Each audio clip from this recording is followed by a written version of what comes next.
Well, I think we ought to begin the morning where we left it off last night by looking at the predictions with which we went to bed at 4:15 a.m. last night. We had 442 results in, and we were predicting 298 seats for the Conservatives, 307 for Labour, 14 for Liberal, implying a Labour majority over Conservatives of 9. To that, I must add another important prediction, which is that other parties, nationalists, Northern Ireland seats, etc., will add up to about 16 seats. This means that we get a position as shown on the slidometer here. Now, throughout last night, and we'll continue this morning, we've been showing the uncertainty on these predictions by spacing back the predicted numbers for the major parties according to the uncertainty that lies within the prediction. However, as you can see, this uncertainty is not enough to allow the possibility that either Conservatives or Labour could get the 318 seats needed to have an overall majority in the new House. The computer is therefore predicting confidently that neither Labour nor Conservative will reach the 318 seat critical mark. The thing we've particularly got to watch today, however, is the breakdown of this middle section between Liberals and others. It's not at all clear that there isn't going to be an even split there, which means that, for example, the Conservatives plus Liberals would not make 318 according to our current prediction. Well, thank you, Graham, and I don't think it's got any easier during my absence at any rate. 9 o'clock then, and this is of course just the time when the Queen's aircraft is expected to be in sight of London Airport on its final approach, and it's quite a knotty problem for her and for her advisers, as well as indeed for the politicians, whether they feel that they have done well or done ill on the night. Well now, David, what are we looking for this morning? Well, we're looking for a very mixed bag of things. As Graham was saying, there are a lot of other seats we're waiting for. There's this splendid cliffhanger in Carmarthen where it seems very likely that Gwynfor Evans may be back, he may not, on the fourth recount, where he was reported to be just ahead at the end of the third recount. There are a lot in Scotland, at least 4 or 5 seats in Scotland where the Nationalists have a hope, and 1 or 2 where the Liberals have a hope there. But then there are about 10 marginal seats to come where the Conservative Labour Party has a good chance, but no certainty, of winning the seat from the Conservatives. And then there are the Liberal hopes in England. There are actually about 25 seats where one wouldn't predict the outcome, or it is quite certain they won't all go in one direction. It's very wise, I think, not to predict the outcome. As soon as one predicts something in this particular election, somebody goes and very contrarily does the reverse. Good. I was just sort of looking at some of these results. This Wedgwood Ben result is really a very good one for him, and both he and Mr. Robert Carr, who everybody said might be in some trouble, held on. Even people like Judith Hart last night and Philip Whitehead, who were thought to be out, have in fact succeeded. Mr. Ernell Money, for goodness sake. And it has been just one of those elections. I wonder if they'll be able to produce the same kind of result in the next general election. I wonder when the next general election will be. Well, can you come back next week, I think? Well, Robert Mackenzie has joined us now, and he's actively looking forward to minority government. Well, that would be an exaggeration. We said last night it's really the toughest result we could have got. What I do think is going to be fascinating, of course, is to see the sequence of events today, with the prospect, for example, of Mr. Heath, I think, now turning in his commission to the Queen, or he could meet Parliament if he wanted to. The prospect of Mr. Wilson being called to attempt to form a government, even a minority government. I would expect him to make some bold moves if that happened. For example, it wouldn't surprise me in the least if he offered to set up a royal commission on the electoral system, which wouldn't commit him to adopting it, but would have a very effective bait to the Liberals to say a royal commission on the electoral system would be my first move to them, and then certain other concessions to Scottish nationalists. And I can see that being quite on the cards over the next 24 hours among the moves that will be made behind the scenes. And, of course, the first steps probably in the Tory party to find a successor to Mr. Heath. Well, before that really comes along, Bob, I think one of the arguments which is being put forward is that if the pound is in serious trouble, if there is a problem about the whole external position of the United Kingdom, that in the uncertainty, Mr. Heath might even try to carry on for a bit. Just wait until Parliament meets and dare the other two parties to vote him out. That's certainly possible, though he's a very proud man, and he can hardly fail to recognise he's had a kind of public rebuke. And I would lean to the other view unless the pressures were enormous on carrying on and appealing to the other parties to let him handle what could be a very serious financial and monetary situation in the course of the next few days. Now, Baldwin once waited until the House of Commons met and waited until he was voted out. The second time round, he took until, I think, about the Monday. He went out to Chequers and thought it over. Yes. And I think Mrs. Baldwin was instrumental in the end, I think, in him actually resigning One of at a that few time. actual political influences. There wasn't a miners' strike on either of those occasions. I think the miners' strike does Alistair? make rather a difference to the situation. I think Mr. Holt's waiting for us, the former president of the Liberals, and I want now to have a word with him. Mr. Holt, it must be really rather disappointing for you to have this situation in which you've got half as many votes, I notice, as the Conservatives and very nearly half as many votes as the Labour Party, and yet you appear to be faced with the prospect of well under 15 seats, or at least 15 to 20 seats at the outside. Now, what is your reaction to that? Well, I think the British people are going to be very disappointed. There is, in fact, a lot of cheer, of course, for the Liberals. To poll something like 6 million votes, which it looks we may well do by the end of the day, is a fantastic growth rate for the Liberal Party. But both Ted Heath and Harold Wilson, after all, did say to the British people that they must decide. And I mean, they have decided, and 6 million of them have voted for a very clear and strong line to keep moderation, to produce conciliation, which has been registered. And, you know, it is no good thinking about what is going to happen now in terms of what has been happening in the past. The whole party structure has been given a dramatic shaking, and it will be up to the leaders of the other two parties, the Labour and the Conservative, to make some sensible reaction to this, which will be in sympathy with what the British people want. I was saying a moment ago, Mr. Holt, there might be a possibility that either major party, and particularly the Labour Party, might say to the Liberals, our one major concession to you will be a royal commission on the electoral system, obviously indicating some sympathy with the fact that so large a minority of the population is not going to be effectively represented. Would that be attractive to Liberals, do you think? Well, certainly, and I think that a lot of other people would think that it was time that the electoral system was altered. But I think also that there are other things that are vitally important to do at the moment, and Liberals would want to see that these were being tackled. I mean, the miners' dispute must be dealt with immediately. There really is no time for Mr. Heath to kind of go on for a few days in Downing Street while he wonders what to do. That means that, in your view, he ought in all circumstances now to resign, and the Queen ought probably in those circumstances to be calling Mr. Wilson perhaps before the day's out. Is that your view? Well, I don't really know why Mr. Heath ever called the election. It seemed to us that he could have settled the miners' dispute, in fact, rather more economically as far as the nation was concerned before the election than that probably any other government could do after. But however, he's now in that position. Now, if he hasn't got a scheme for settling the miners' dispute immediately, then he should get out of power. Mr. Wade, thank you very much. Mr. Holt, sorry, your sparring partner. Well, in fact, that's just a moment premature because we have been joined by Robin. Good morning, Robin. I've been here for the last 10 minutes. Well, that's very good. Thank you for greeting me. Haven't yet made your presence felt. Well, I hadn't had a chance. Splendid. Well, now, if you don't like too much chat, but you want to see how you got on in your own particular seat, the results are, of course, coming out now on BBC Two, the letters A to C. So that's the switch for the quiet programme, but still, of course, entirely accurate and in this deadlocked general election. Now, we've had a little controversy about what Mr. Heath might or might not do today when the Queen returns and lands at London Airport. Let's go now to Conservative Central Office, where David Holmes is reporting. Well, a new day starts at Conservative HQ here. Lord Carrington has just come past us in his red Mini to start work. The director of the party has come in after a night which left the place somewhat empty in fact and pretty empty in spirit.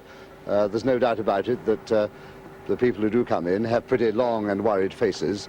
If most of the activity today is going to take place in Downing Street and at that end of Whitehall, things are going to be pretty active here at party headquarters. Now across Smith Square to Keith Graves. Well, since we were last here about 3 hours ago, we've moved inside because I don't suppose it's any consolation to the Tory party central office, but it's just as cold in our corner of Smith Square. It's been a night of ups and downs here, a pretty depressing place early on in the evening, and then when it was discovered that there had been a high poll, the Labour Party workers cheered up. There was elation between 1 and 2, and people were talking of an overall Labour majority. And then the confusion set in, and about 4 o'clock everyone went home to sleep on it and try and work out what was happening. As you can see, this is the control room at Transport House, and no one, apart from a few journalists, have yet returned to work out what has happened. We've just been told that Mr. Wilson should be here about 11 o'clock. We've also been told that Mr. Callaghan will arrive to meet him at about that time. And one more small point, it might be worth mentioning for the benefit of our studio pundits that a couple of days ago, Mr. Wilson was at that time privately forecasting pretty well the result that our computer is now forecasting for the outcome of this election. Perhaps we'll be able to talk to him about that in 2 or 3 hours' time. But for now, this is Keith Graves at Transport House. And very much the morning after then at all the party headquarters. Now standing still, firmly and determinedly on the battlefield, Robert Mackenzie. Well, surveying a fascinating battlefield, really. Remember, we talked about this battleground as indicating which seats would go if the swing went one way or the other. Now, there was no swing to the Conservatives, so pretty predictably, Labour held all its most narrowly held seats, except this one, Berwick and East Lothian, where the very valuable MP, John McIntosh, went down. But otherwise, right across this side of the battleground, Labour held its position except for Dundee East. And that was predictable once we knew the swing was going the other way. And the swing, in fact, has gone to the vicinity of 2% here, and an interesting mix occurs. In this case, the Tories were able to hold, surprisingly, the check mark indicates they've held. X means they've lost to Labour in that run of seats, 1 or 2 still to come in this area. And in a curious way, the Conservatives have done better in some of those marginals than you might have expected in the circumstances. But Labour was biting in steadily into these seats, which now take them, you see, into this fascinating area of a 20-seat possible Labour lead over the Conservatives, but short of the necessity for an overall majority. And that's the position where, again, you see Labour still, Conservatives still holding quite a number, and a few forays by the Labour forces go right over into this part of the chart, which would ordinarily fall, we'd have thought, only on 4%. Although part of that reflects the fact that there have been so many changes in boundaries that you couldn't make the precision in your predictions that you once were able to do.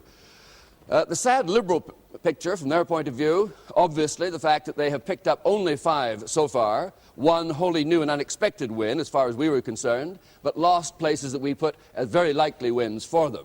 They've got a lot of counting due today, and the predictor is giving them 14, but still it's sad. And I want to underline the fact that what didn't happen, but what could have happened, was the takeoff of the Liberals had they gone in the vicinity of, say, 25% or 30% of the vote, when we predicted they might then shoot up to perhaps 150 seats. This represents, I think, very clearly the cruelty of the electoral system, which, as long as you're under 20%, grossly underrepresents at under 20 seats the position of a third party. Then suddenly, when you get near a third of the votes, you're in prospect of a third of the seats and so on, and indeed a possible victory even if you've got 35 or 36% of the vote. But there couldn't be a better illustration, I think, of the problem of our electoral system and the extent to which a large part of the population may end up with a very small representation in the House of Commons. And that, again, as I say, will be a focal point of debate, whether this system ought to be re-examined at least by some kind of Royal Commission or other device. Royal Commissions, however, take quite a while that to would be sit. part of the strategy, possibly, yes. All right. Well, while we wait for that particular Royal Commission, and I think a few seminars with Bob is what is required there before anybody who's properly qualified to give the right answers, let's go now to Robin, who's talking to some Labour dignitaries. Well, and I wouldn't actually call them dignitaries, I'd call them senators, if I may say so, in one way or another, of the Labour movement. Lord Shinwell, who is 90 this year, and was a member of the first Labour minority government, isn't that so? And the second. And the second. Well, tell us about them in just a moment. And Douglas Houghton, who, like Lord Shinwell, is a former chairman of the Parliamentary Labour Party, and didn't fight this... I succeeded him. That's indeed, you did. And you didn't fight this election. I left him with the trouble. And Frank Cousins, formerly, of course, General Secretary of Britain's biggest union, the Transport and General Workers, and a member of the last Labour cabinet for a time. Well, gentlemen, just briefly, before we discuss the situation in some detail, what do you think of this result, Frank Cousins? I think it's not very pleasing to have this kind of cliffhanger because, well, although a minority government is not a tragedy, as has been said so many times, we can govern with a minority, but it would have been much nicer if we'd had a clear-cut decision with a Labour majority.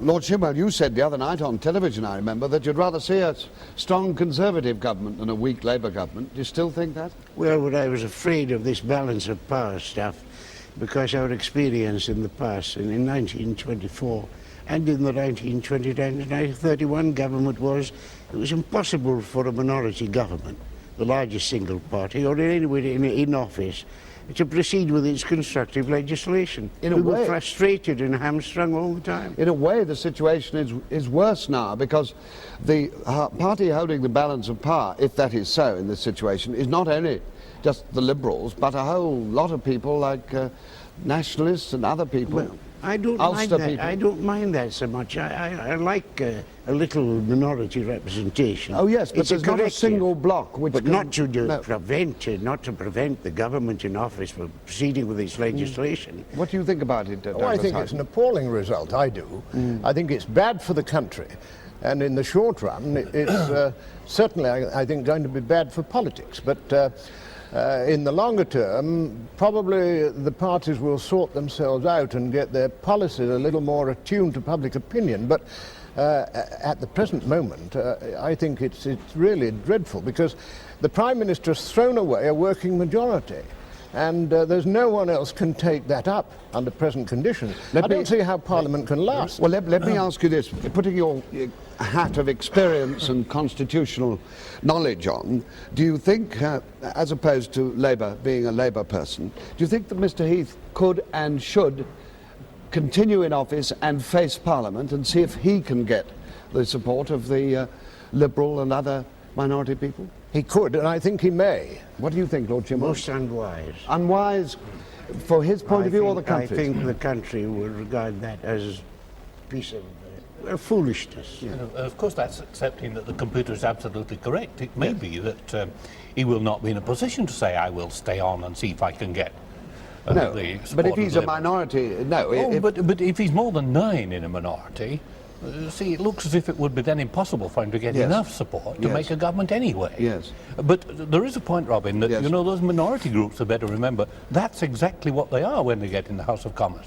They'd better not start telling the 600 people who will be elected in the 2 major parties that they will now determine what the policy of the government is. Or else certain minority groups or individuals, like, say, nationalists from Wales or Scotland, or people from Ulster who have views which aren't necessarily related to our political problems. No, but I think you have to remember that there are 2 distinctly differing points of view. Yes. Robin, we've always had minorities in one form or another. Yes, and some of those minorities. Well, now let's get on to the Labour possibility. Let's suppose Mr Heath goes to see the Queen, and the Queen sends for Mr Wilson and invites him to form a government.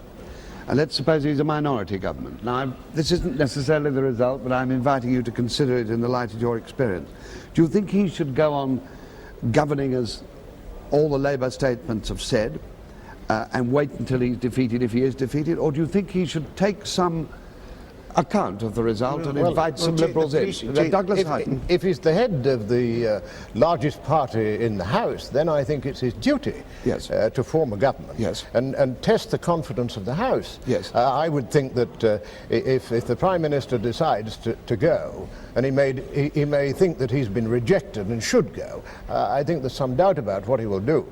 But if he does that, and Mr Wilson is asked to form a government, then he certainly will do. Then I think he would prepare a Queen's speech, he would face the House and test the confidence of the House. But do you think, Mr Hutton, that he should somehow take account of the message which many people see in this vote, this rather confusing, as you said, appalling decision of the country, which leaves us in a difficult situation, and that Mr Wilson should say the country want not an outright socialism, not outright Toryism. They want some sort of one or the other with a break on it. Well, that is, the Cabinet would decide what to include in the Queen's speech.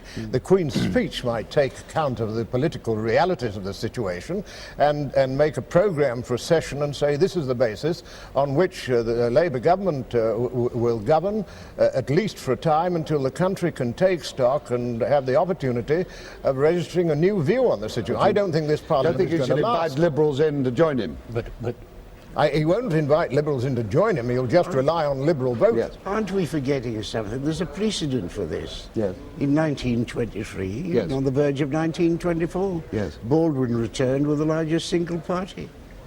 He went to the Queen. He didn't accept office. He didn't continue in office. So the King, it was Yes, the King of the King time, George V. sent for Ramsay MacDonald.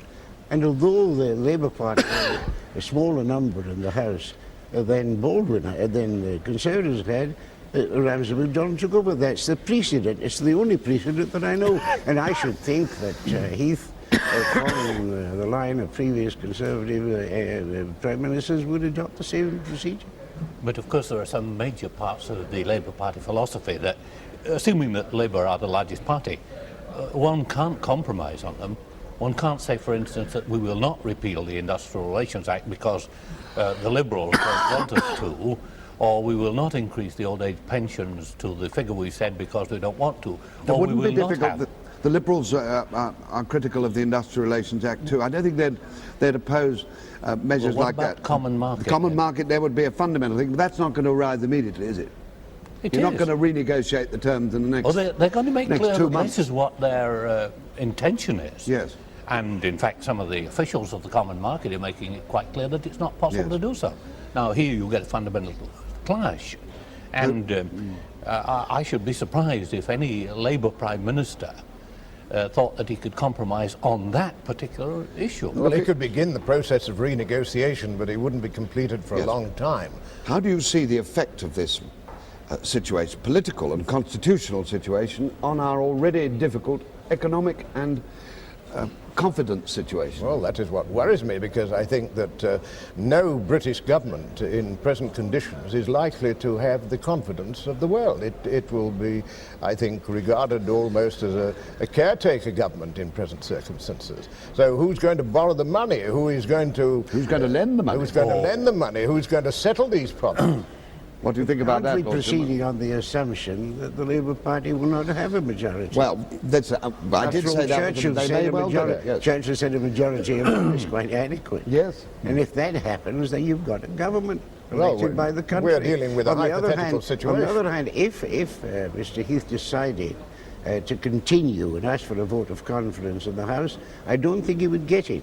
I think the Liberals, because there's a certain affinity in social matters, and not on the common market, but for example in participation of the workers in industry, pensions, housing and the like. There's an affinity between the Liberals and the There is and the this Labour one Party. practical inhibition on the Liberals or any other minority group putting the government out, that they don't really want to bear the odium of plunging the country into a general election immediately, do they? No. Well, perhaps that's That's the strength of Trudeau's position in Canada. Yes, he has a majority of what, 2? Isn't it? I think he's Minority actually a of 2. minority. Well, we have a piece of an interview in which he told me about this. I don't know whether we might put it on later in the morning or day sometime. Alistair?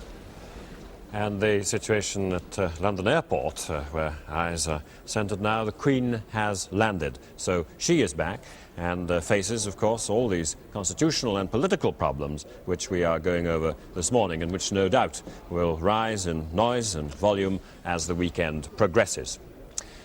So, David? Well, you know, I think we're watching one other race besides the individual races, and that's the race for who gets most votes. At the moment, the Conservative Party is about 600,000 votes behind the Labour Party.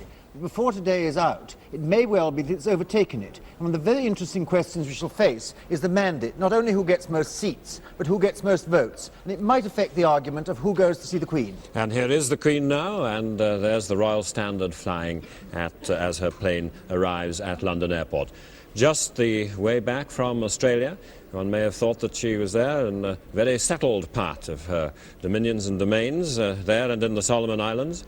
And of course, as we've been saying this morning, the point for the Queen is that this is a constitutional situation such as, well, hasn't been faced by a sovereign since her grandfather in the 20s. And I don't suppose anybody really envies her. She might have expected to be continuing a fairly pleasant holiday and tour, and now back to a rather wet and dull Britain with this headache absolutely on her hands. And we're waiting for that door to open and the protocol to be gone through. I imagine it's been a very tiring flight for her. It's been a busy tour, and coming back in this way. There's one occasion in British history where a Prime Minister actually kissed hands, a new Prime Minister outside the country. That was Asquith, went to Biarritz, where Edward VII was staying. That wasn't really that the King actually refused to come back. Asquith thought himself that he would quite like time out. And indeed, there had been, of course, very considerable discussion about whether the election could be held on February the 28th with the Queen in Australia, but it was worked out that she could get back here in time to meet a new Prime Minister, or at any rate to be taking part in any changeover or confirmation. And the extreme of actually flying the Prime Minister out to Ghan or meet her halfway, well, that just didn't have to happen. And so she is safely back and waiting now. Let's see what the word is precisely from London Airport. I should think the Queen getting ready to come down, and staff, and walking down those steps and walking down into a very, very difficult weekend indeed. Well now, David, what is the Sovereign's position here? She will take the advice of the outgoing Prime Minister? She will take the advice, but this is the first time since 1931 that a really difficult decision about who should be Prime Minister has faced the Sovereign. This dilemma has always been solved for the Sovereign by the political parties. It may be this time, they'll do their best to help her, but it's going to be a very delicate one where she and her advisers may have a major job to do. I see a familiar couple there coming behind her. Here is the Queen and, of course, Princess Anne and Captain Phillips. So much in the news there back in November. And this is a very different occasion, a return to perhaps a political crisis. Who knows, and who knows where it will end. Not very much ceremony. The car brought straight out to the plane, and obviously now a quick drive into London. Robert, what do you suppose the Queen would do in this situation? How much initiative does the Sovereign really have? Well, a very important decision to make if there are possibilities of one person or another forming governments. And we have in these situations the negotiations that ordinarily go on between, if both major parties are close together, then she is looking for the person best able to form a government. And I think ordinarily you begin with the man in charge. And if he can form a government, fine. Otherwise, you then talk to the opposition parties and see whether they will work together or whether there's a viable government there. Her private secretary, of course, now plays a very important part in the situation. Alistair. And there's the Queen, Princess Anne and Captain Mark Phillips on their way from London Airport and to the discussions and problems of the weekend, constitutional difficulties, and to talk about that, Robin Day has with him A.J.P. Taylor, the historian. Mr. Taylor, do you see any clear comparison in history with this situation, in political history, assuming that Mr. Heath gets a minority result, that's to say more than Labour but not an overall? Oh yeah, well, there are two very clear cases in the 20th century. In 1923, Parliament met early 1924, Baldwin had a majority over Labour, but he didn't have an overall majority, which is a similar position maybe. He thought of resigning, and the King said, no, you ought to meet Parliament and see whether Parliament sustain you. The day they met, there was a motion in favour of free trade. Labour and Liberals voted together. Baldwin was in a minority, and he then resigned. And the second largest party, Labour, then formed a government which lasted for 9 months. Of course, in this situation, Mr. Heath may have, and probably will have, fewer votes from Labour and may think that he can carry on and face Parliament in the hope of getting enough support from the Liberals and the other oddities, or rather other independents or minorities, to sustain him. Is that good constitutional practice? That's the precedent of 1929. Yes. In that case, Labour had the largest number of members of the House, larger than the Conservatives, but not an overall majority. In this case, the order was Labour, Conservative, Liberal, and on that occasion, Baldwin said he was determined not to stay in office with Liberal support, and he therefore resigned at once, and Labour formed a government before it met Parliament. When it met Parliament, it received enough Liberal support to stay in power for over 2 years. But that is a case of, that would seem to, that example, as you put it, with Labour at the top, then Yes. Conservative just below, and then a Liberal minority, that would seem to be a precedent for Mr. Heath To resign. to resign. Yes. But not to stay in. No. Well, the precedent of 1929, if in fact the Conservatives come second in the House and not first, is certainly that Baldwin resigned. Yes. And, but then there's no precise obligation on Mr. Heath to follow this precedent if he seriously thinks the Liberals are like to support him. His duty, his overriding duty, is that the government should emerge, a stable government should emerge, and if it's pretty clear from the first that the Liberals would not help the Conservatives to stay in, then Heath could resign. But it's Would really- you expect in this situation the Queen, on advice, not only to see Mr. Heath, but also perhaps to see Mr. Thorpe and ask him, what are you going to do, or would she leave it entirely to her Prime Minister at the moment? She would leave it entirely to her Prime Minister. It's possible that her private secretary would make less official inquiries so that Yes. the Queen would be informed of the general position. She might say to him, I know that Mr. Thorpe won't support you if you stay in, so Yes, perhaps... she might, but I think it's really a decision for him to make. Yes. He is Prime Minister, and until he's defeated in the House, if he wishes, he can remain Prime Minister. Now, of course, I was trying to think, incidentally, when a Prime Minister had actually been dismissed by the Crown. For that, you would have to go back at least 200 years. Ah, well, that's an... So I don't think the Queen would actually say to Mr. Heath, no, you're not good enough, you must go. Oh, no. But in 1931, the King George V did exert a considerable degree of discretion, did he not, in bringing about the formation of a coalition? Not very much. Wasn't there a round-table conference Oh yes, at a- certainly. But then this was held on the suggestion of the Prime Minister of the day. And it emerged from this that the leaders of the Liberal and Conservative parties wanted MacDonald to stay as Prime Minister and that they would support him. So that it was on their urging, actually originally on the urging of the Liberal leader, Sir Herbert Samuel.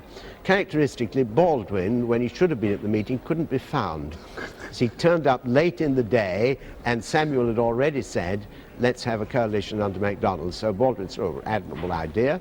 And they formed one, and incidentally, it's fascinating to think that this great national crisis of 1931, which practically ruined the Labour Party, produced a national government and 10% cuts all round, including cuts by the King himself. He cut his revenue by 10%, was provoked by a balance of payments deficit of £100 million.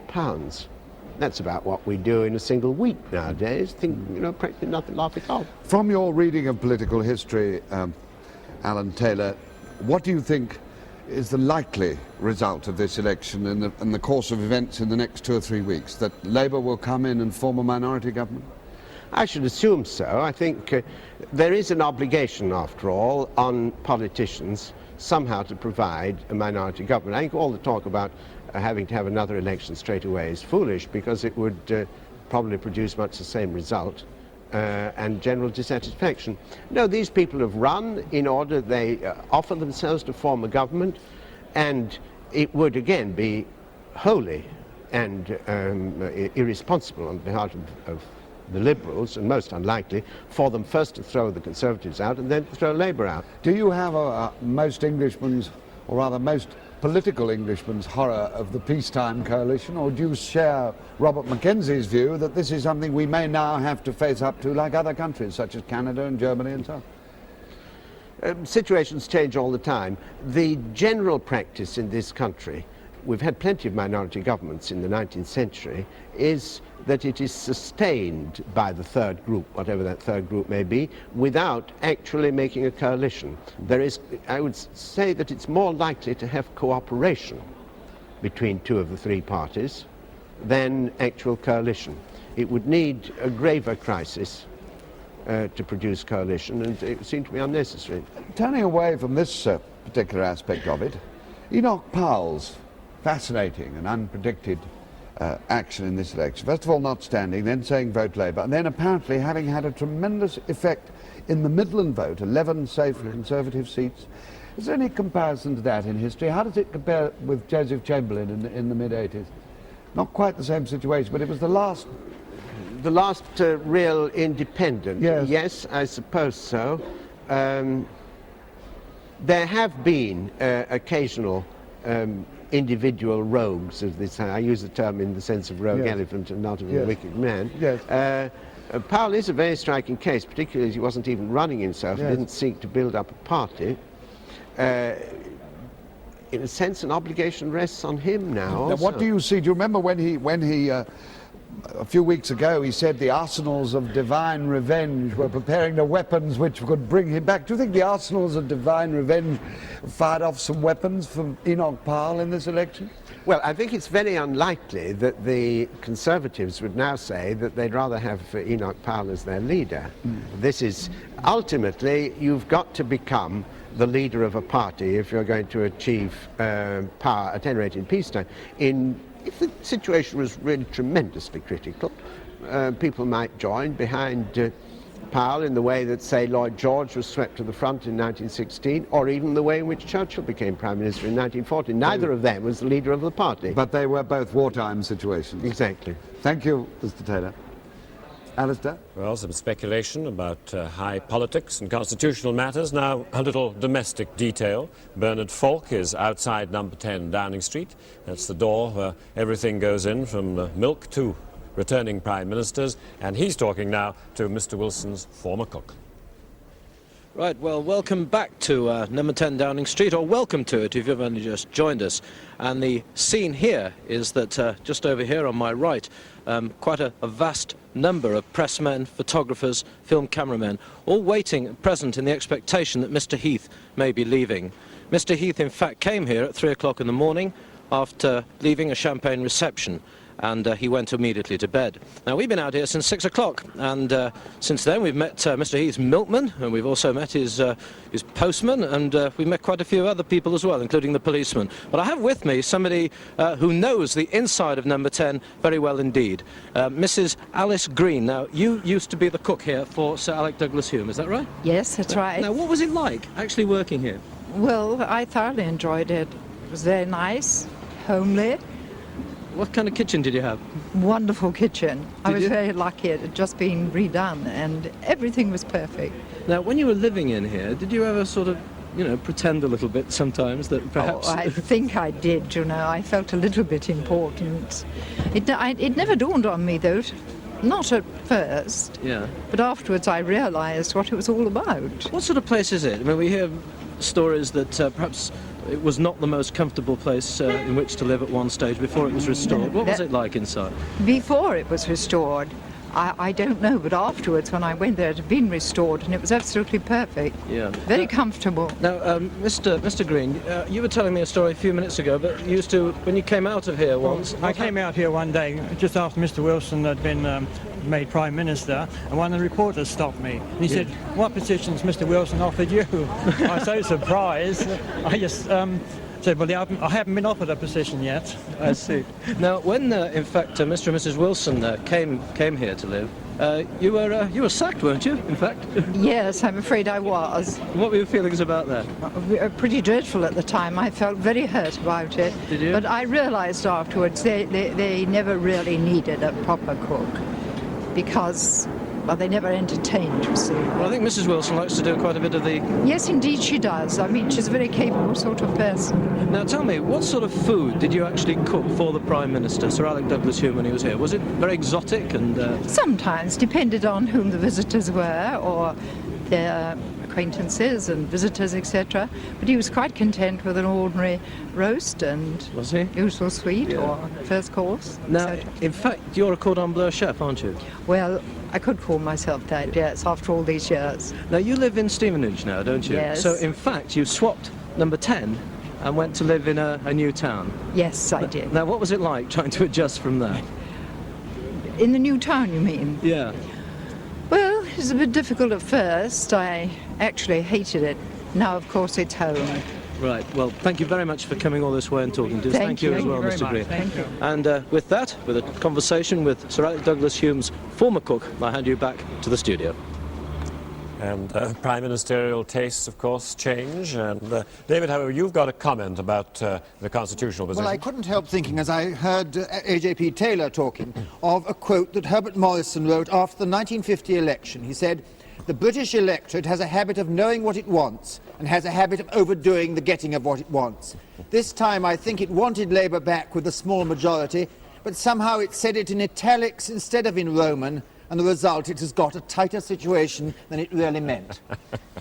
Well, history, it says, repeats itself. The first time as tragedy, the second as farce. We're waiting for the Queen to come round down Constitution Hill and round into Buckingham Palace, but she's still on her way in from the airport. Of course, we'll show you just as soon as her car arrives within range of our cameras outside the palace. Let's have a little look now at the state of the parties regionally. And down in the southwest, this is a situation where, of course, the Liberals are expected to do extremely well, and they have done very well in terms of their share of the vote. And here in the Midlands, this is where the Conservatives have had some of their more remarkable upsets, perhaps because of Mr. Powell, perhaps because of other factors. But it certainly shows up there in their losses of seats and 11 Labour gains. And here we are in the northeast. This is an area where the Liberals perhaps didn't run as many candidates as they have in other parts of the country. And there we have a situation, both the parties, Conservative and Labour, losing to Liberal, but no real change in seat as a result. And in East Anglia, and we're waiting for some of these results to come through today. Sometimes East Anglia can behave in a very individualistic fashion. So far, we have a situation with the Conservatives losing one seat there, Liberals with a good percentage of the vote. And now down to Wales, and here's where Plaid Cymru has been having some of its successes. A little swing to the Conservatives there, in fact, as a result. But, of course, Liberals taking, again, a much bigger share of the vote. And here we are, keeping here in nationalist country, the great success there of the Scottish National Party in the share of the vote. Liberals, of course, not doing so well there. In that regional situation, the SNP taking what some people might call the Liberal protest vote, and swing very narrowly to the Conservatives.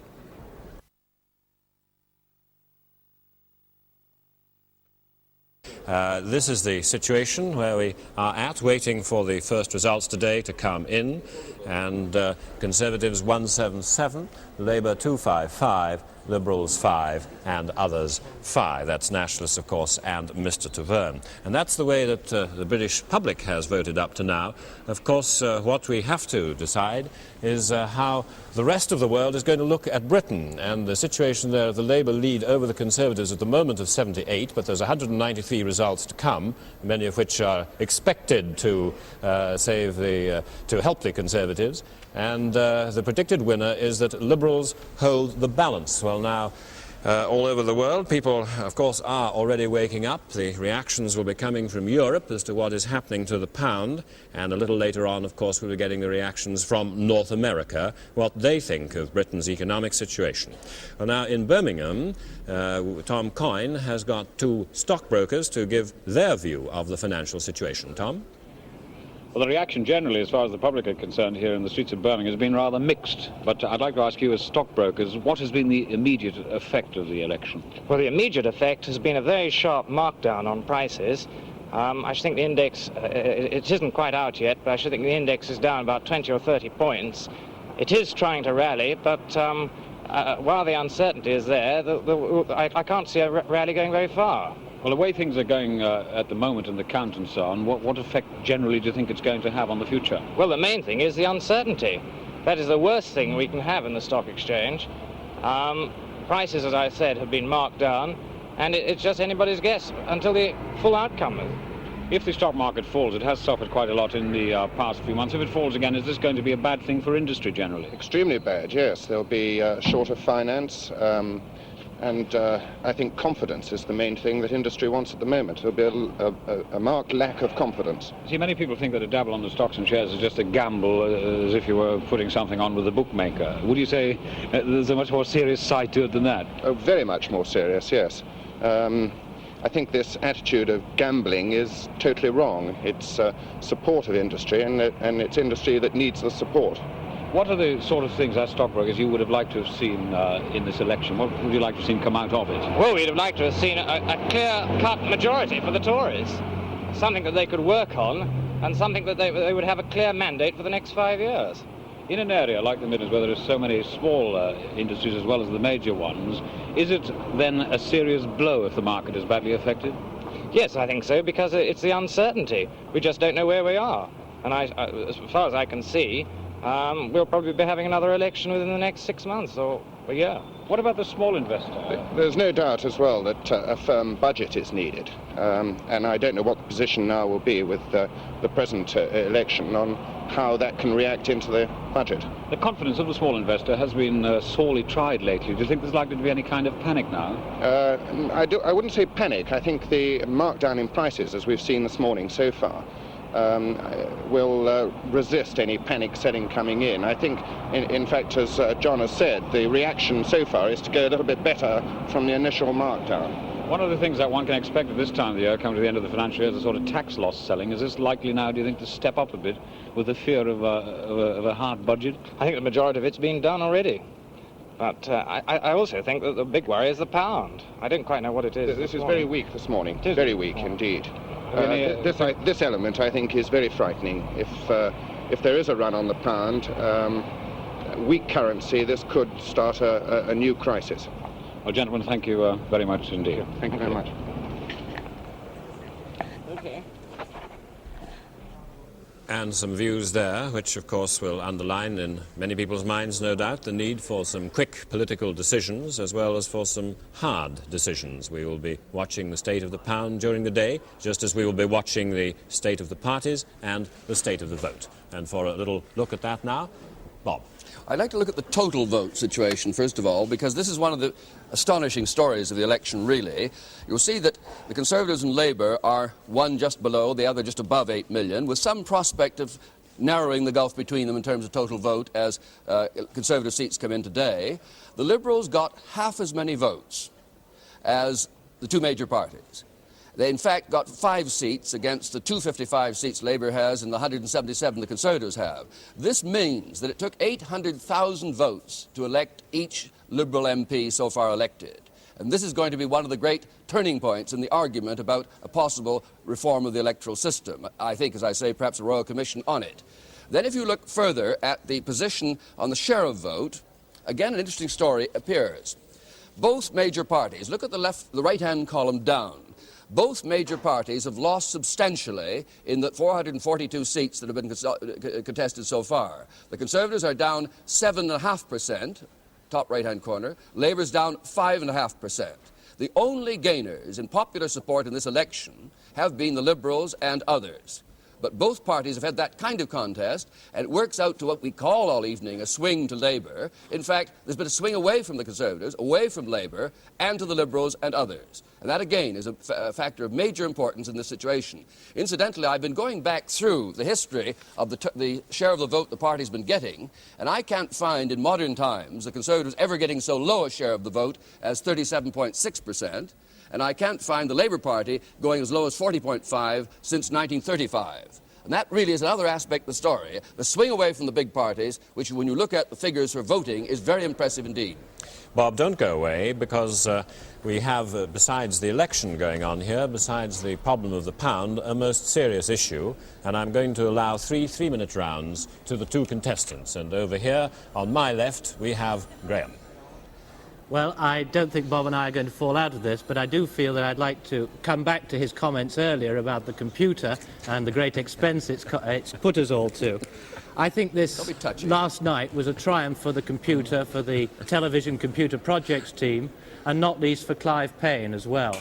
And if you look at the predictions that the computer was producing, from 10 results onwards, only for one brief spell did it suggest the Conservatives might be ahead, and the range of the predictions was really quite narrow. I think the point really is that having got this far, the computer says it's okay to resurrect the swingometer. But we might well have been saying that that wouldn't be the case had the Liberal vote turned out slightly differently. Well, I'll settle for that. We've just This cost £5, and I'm not sure what his exercise cost. We've just formed a minority government of one kind or the other. It's nice to see some agreement here on Friday morning. And I think this is an opportunity, of course. The counting is going on now up and down the country for these remaining seats. They're very vital seats indeed, which will show the party leaders and indeed all of us what our fate is likely to be and what complications there are and what are going to be overcome and what may not be overcome in the coming days and weeks. And Robin has his journalists with him. Well, if we may forget the somewhat uninteresting battle between the swingometer and the computer, which seems of minimal national relevance at the time of possible economic disaster and political confusion. Gentlemen, what do you think Mr. Heath should do in these circumstances, assuming he doesn't have more votes than Labour? Well, I think he'll be... Ian Waller of the Sunday Telegraph. Yeah, I think he'll be tempted to try and carry on, can keep on as Prime Minister and keep a Conservative government in. You say tempted as if he was doing something sinful by that. No, he's not doing something simple. He's doing something perhaps rather natural. But you can't be tempted to do something. All right, you can't be tempted to do it. But obviously he's got to make up his mind whether he has suffered a moral defeat that undermines his authority, or whether with one majority he might, over Labour, he might be able to continue to form a government and maintain a majority in the House of Commons. Because the President is against him, isn't it? As J.P. Taylor was discussing with me earlier, the President of 1929, as you remember, was Labour had 287. Conservative had 260 and the Liberals had 59. Now, leaving aside the fact the Liberals haven't got as many as that, or the minorities this time, that's a similar situation, and Baldwin resigned. He didn't carry on, did he? I think that surely Mr. Heath in those circumstances would have to take soundings as to the amount of support that would be available to him. And if the Liberals said, we will support you through thick and thin, I think that he would have the moral responsibility to carry on and carry on the administration of the country. But that is my opinion. And I don't think he'd get that sort of Liberal commitment. So what you're saying is this means talks between Mr. Heath and Mr. Thorpe fairly soon, because he couldn't just hang on without having talked to Thorpe, could he? Certainly not, no. And I think that they've got to be talks. Because some very difficult economic decisions have got to be taken. Yes, they've got to be talks between Thorpe and Heath. And in different circumstances between Thorpe and Wilson. And for Harold Wilson to say, no deals, no backstairs intrigue, is rubbish. Well, because if you are in a minority position, you have to do deals. There is no other way of going about it. Now, may I retrospectively, for those who may not recognise you, which are probably very few people, Alan Watkins of the political correspondent of the New Statesman. I'd apologise for having made that retrospective introduction. And now, Andrew Alexander of the Daily Mail, I think someone who, by his own writings, has shown his sympathy with Mr. Powell and some of his views in many respects. Do you think that Mr. Enoch Powell has, perhaps this is too dramatic a way of putting it, has destroyed Mr. Heath by his dramatic call to vote Labour? 11 seats changed hands in the Midlands, which could perhaps be attributed to this? Well, we shall never know. But the evidence cannot be altogether ignored. That what you have to bear in mind is that the Midlands did behave uncharacteristically in, I think, the 1966 general election. Therefore, we can never be sure, but the strong suspicion will inevitably linger. If it does turn out, and with great respect, the computer and the swingometer... Please be as disrespectful as you like. They are merely tools. Well, it's like authors talking about their typewriters for political correspondents to talk about computers. Well, these rather unsuccessful, with respect to these, disrespect to these rather unsuccessful tools, if it does turn out, obviously, to be a cliffhanger with 1 or 2 seats deciding it either way, then, of course, any little bit thrown into the scales either way is bound to have had an influence. I think there must be something in it. In a situation, political situation, which is bound to be confusing and difficult, and an economic situation likewise, do you see, looking ahead, Mr. Powell re-emerging into the political arena and those arsenals of divine revenge giving him the weapons for a comeback? I certainly don't see a clear way in which this would happen. I'm sure he took the view that he was, in fact, almost certainly committing political suicide by what he did, and I think probably the fatalistic streak in him has taken over from then. He's done what he thought was logical and inevitable and morally right, and will think that if... Well, he's a bit like the Japanese pilot, isn't he, who crashes, who delivers the bomb in his aeroplane. Well, it's rather like the Japanese pilot and the kamikaze pilot who thinks that nevertheless something might happen to rescue him at the last minute. He can't be that certain. May I put this to you? Supposing Mr. Heath does not take Alan Watkins' advice and does not stay in office and face Parliament and hope to get Liberal support, but he goes, and Mr. Wilson comes in as a minority Prime Minister.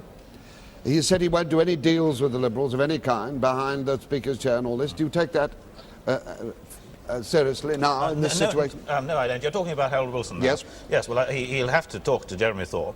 I may say that I don't accept that the computer projection at the moment, and I think it is quite likely that Labour will get the 318 seats necessary. And the computer projection at the moment, if I may just remind everyone, is Conservative 298, Labour 308, Liberal 14, and the others presumably about 14 also, and Labour majority over Conservative 10. Ian Wallow, how do you see it? I think that what will happen is that if Mr. Wilson does take office, he will not do any deals with the Liberals. He will challenge the Liberals to support him or defeat him. And now there's one very big problem about this, you see. The Liberals will not be over-eager to precipitate an early general election. For financial reasons, if none others. And they have had a very nasty setback in this campaign. They've certainly got a large number of votes, but the prospect of their number of seats is very small indeed. But may I now there remind you is going to be this hodgepodge of nationalists and Ulster Unionists. Yes. It's not a simple block of 59 people like there was in the 1920s. And many of them will be in complete disagreement with each other and with the Liberals. So I would have thought that there was every possibility in the national interest, as well as anything else, for a government to come into power. I think it would have to be the Labour government, because I think the decisions that have to be taken are so great that the present government has lost its moral authority. It's got to take office and perhaps go on for a year or so. Could I put one point to you? Everyone has been using words like, not necessarily you gentlemen, disastrous, appalling, unstable, weak, indecisive. Aren't we being a little, isn't that a little over-dramatic? It is a serious situation, politically and economically. But the simple fact is there will be a Queen's government. The measures will be taken by somebody when they're in office, and the country's not going to crumble, and we're not going to go bankrupt overnight, are we? No, I certainly don't think that the Liberals are likely, if in France we have a Labour government, I don't think the Liberals are going to dash in and defeat it when it brings in an emergency budget. For one thing, the Liberals will naturally not wish to precipitate an early general election, least of all to do it and look irresponsible in the process. But I do think, and this is an important point in reply to Alan Waller, that in about a year's time, the Liberals might be very keen to have an election, because they will have noted in so many seats, people will be able to sort out their second preferences. And that might mean an election in which the Liberals will be able to pick up quite a lot of seats, something more approaching the proportion of the votes. Well, if there's an election in a year's time, doubtless we shall see you then, if not before, later today. Alistair? And just to say that some of the expected news is now coming in. Sterling has fallen more than 2 cents against the dollar this morning, said to be a reaction to the election results. The pound is now down to 2.2837 and a half.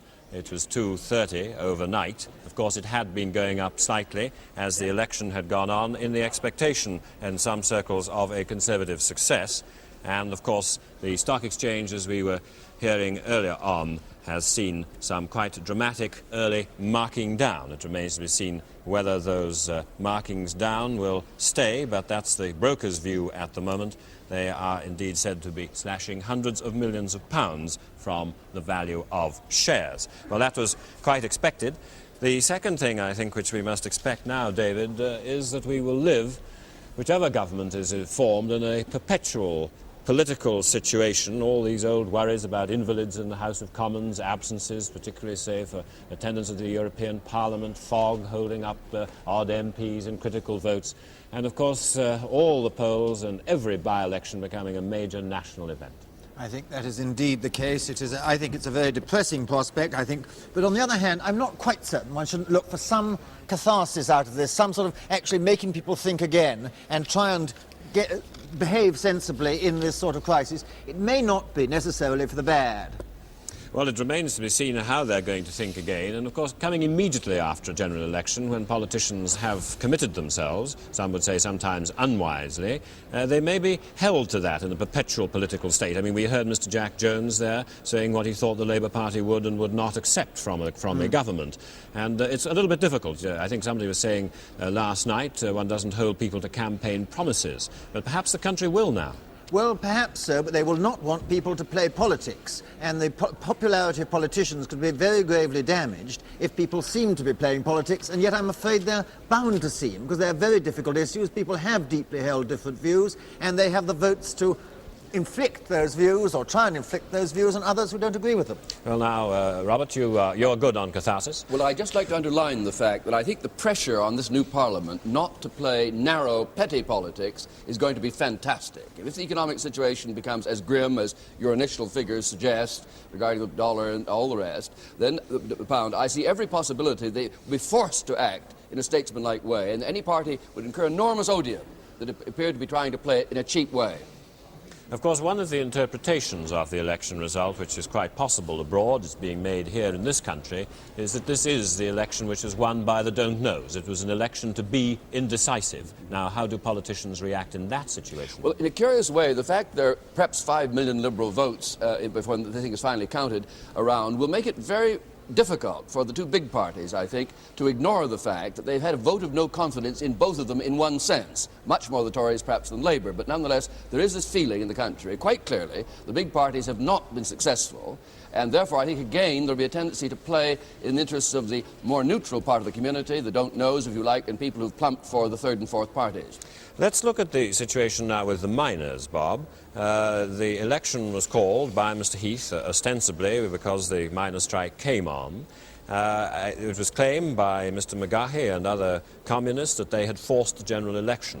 Now they will be able to say, surely, that they have forced the defeat of the Conservative government by their action. Are they not going to be reinforced in the unions, and will that not make it harder for whatever government is formed to reach any concordat with the unions, whatever name is used for it, or indeed to take action on wage inflation? Well, I think, though, an incoming Labour government, a minority government, would be very tough indeed with any union that tried to wreck its attempt to get this new social contract. And there'll be great pressure on the unions not to bring down a government by being so difficult in wage negotiations and so on as to encourage enormous inflation. Therefore, in a curious way, a weak Labour government in terms of its parliamentary strength will, I think, get very large degree of cooperation from the unions. I fully expect that. Well, there's the element of catharsis. Thank you very much. David, you go along with that, although, again, if I may just say this personally, it is a little surprising that Mr. Jack Jones, on being asked by Robin Day about the economic situation, should immediately talk about the repeal of the Industrial Relations Act and old age pensions. Well, I think it's natural that he should, and I think that there's something has got to move very fast on this. I do not think the Conservatives can, in fact, form a government on the position we've got. Though I might just put in one rather important bit of arithmetic we've just done. If no seats were to change hands, if all the seats we've still got, the 193 we've got to come, were to stay as they are, then the Conservatives would have 303 seats, Labour 303, the Liberals 10, and others 7, and that leaves out the 12 seats in Ulster, of which none would be Labour as such, but 4 or 5 might be Conservative as such. So the Conservatives could, if there were no seats changing hands, go in, conceivably be the largest party. There are, in fact, about 5 seats that I would guess Labour will win from the Conservatives, but then there are a lot of seats in Scotland and Wales which will change hands not between Conservative and Labour, but between Conservative and Nationalist, Conservative and Liberal, and 1 or 2 between Labour and Nationalist, possibly. Yeah, these Ulster results, as you say, are going to be very important when they do come in. One would expect, of course, perhaps Mr. Jerry Fitt to vote for Labour, as he has done in the past in organising the House of Commons. Possibly someone like Captain Orr in South Down, if he is returned, to vote with the Conservatives in organising the House. Whether he disagreed immediately thereafter, we don't know. I would have thought the great majority of the loyalists would be there, but I don't think a government would like to hold office with the support of those loyalists, and I can't really see the Liberals working in with that sort of coalition, which would be the only way in which the Conservatives could make 318 supporters. Well, now, these are some of the puzzles which are coming. We went over that list of seats that Labour has got to take today, or a fair number of them, if it's going to have any prospect of being the largest single party and perhaps in a commanding position in the House. Which ones do you think are particularly critical there? Now, Labour must get Bosworth back on I the think thing. Bosworth, from what I know, I went there during the election, I think Bosworth is a fairly good bet for Labour, or certainly on the current swing and with the miners there. I think Beeston is a fairly good bet for Labour. Chorley, I'm not so sure. I think it probably is, granted the swing we've been having in Lancashire. And Falmouth and Campbell, and I'm much more doubtful about that. And those are the really good bets for Labour, just 3 out of the whole lot. There are others which would go on a 4% swing or above, or Doncaster on a 3% swing. I shouldn't again have thought that Doncaster is another possible. But there really are only about 4 more gains for Labour at the expense of the Conservatives. Well, these are results which are still to come in today, of course, as the counting continues. Tom Coyne now is again in Birmingham. Well, he hasn't left Birmingham. We just came away for a little while to discuss things here in London. Let's go back to him. Well, here in Birmingham, I've gathered a few ladies around me. What do you feel about this election? Well, I think that whoever gets in, they don't help you. Prices are still the same, and they don't seem to do anything for you. It's just the same thing over and over again. Does this mean, as far as you're concerned, you couldn't care less which government gets to power? I couldn't care less who gets in, because it's still the same. But surely it's going to affect you, the policies of the government. It's going to affect the pound in your pocket and everything. But it makes no difference, because the prices still go up, don't they? Did you bother to vote? I haven't voted, no, not this time. Well, I wasn't interested, really. But don't you think it's wrong, you know, for someone not to vote? No, I don't think so. What about you, madam? Did you vote? No, I didn't, no. Why not? Well, I've never voted, to be quite honest with you. Well, you've never ever voted? No, never. Why not? Well, I've never been interested in politics. But surely politics affect your life. The decisions of the government are things which affect you. Well, it makes no difference, does it? I mean, no matter who gets in, you don't seem to get on top of them. Do you? This hits me pretty hard. You really feel that, do you? That whatever government is in, you as a housewife, it's going to make no difference at all. I don't think so, because the prices have gone sky high in the matter of a few months. I know, but perhaps if there was a change of government, perhaps it would change that if you'd exercise your vote. The only thing I can say, and that is if they only help the old age pensioners and the handicaps and all those people that actually need it. Well, let's turn to these other ladies here. Did you vote? Yes, I did. Now, what do you feel about the election so far? Well, I'll wait till the whole of the results come in first before I make a decision, but well, look, I'll just move you over here for a moment. What is the sort of thing you'd like to see come out of this election as a housewife? Well, control on the prices of the food to start with, and quite a bit of help for the old age people, of course. Are you out now getting in the weekend groceries? Yes. Would you say that there has been quite a change in price over the past few months? Oh, yes, there has quite a lot, yes. The other lady here, what is your reaction to the election as it stands at the moment? I don't know the final results or anything. None of us do yet. No, but I do hope if whoever gets in will, give us a break on the food prices. Well, let's hope they do. Anyway, thank you all very much indeed. Thank you. And Tom Coyne's housewives and ladies there this morning suggesting perhaps that it was prices that were the Conservatives' Achilles heel in the Midlands and not just Mr. Enoch Powell. However, Robert Mackenzie. There's one person who stands in the shadow of the throne, normally, who now begins to play a vital role in the Constitution. That is, of course, the Queen's private secretary, Lieutenant Colonel Sir Martin Charteris. He's previously Assistant Private Secretary to the Queen. Before that, Secretary to the Queen when she was Princess Elizabeth. And he took over from Sir Michael, now Lord Dean. Now, the key thing to understand about him is that he will be, in a very real sense, liaison for the Queen in her relationships with the various party leaders. Not that she will not have the formal decision to make herself, but historically, the private secretary to the monarch has often played an absolutely key role, and his understanding of the complexities and all the rest of the situation will be of great importance. There's one slight complication, of course. He spent the last several weeks in the South Pacific with the Queen and may not therefore have quite the feel of the situation as he gets off the plane now. But there's no question about it. This man becomes a key figure behind the scenes. And obviously a very difficult weekend for him as well as for the Queen, and indeed as well as for all the party leaders who will be making their way, if they're not in London. Mr. Wilson, of course, is still up there in Liverpool.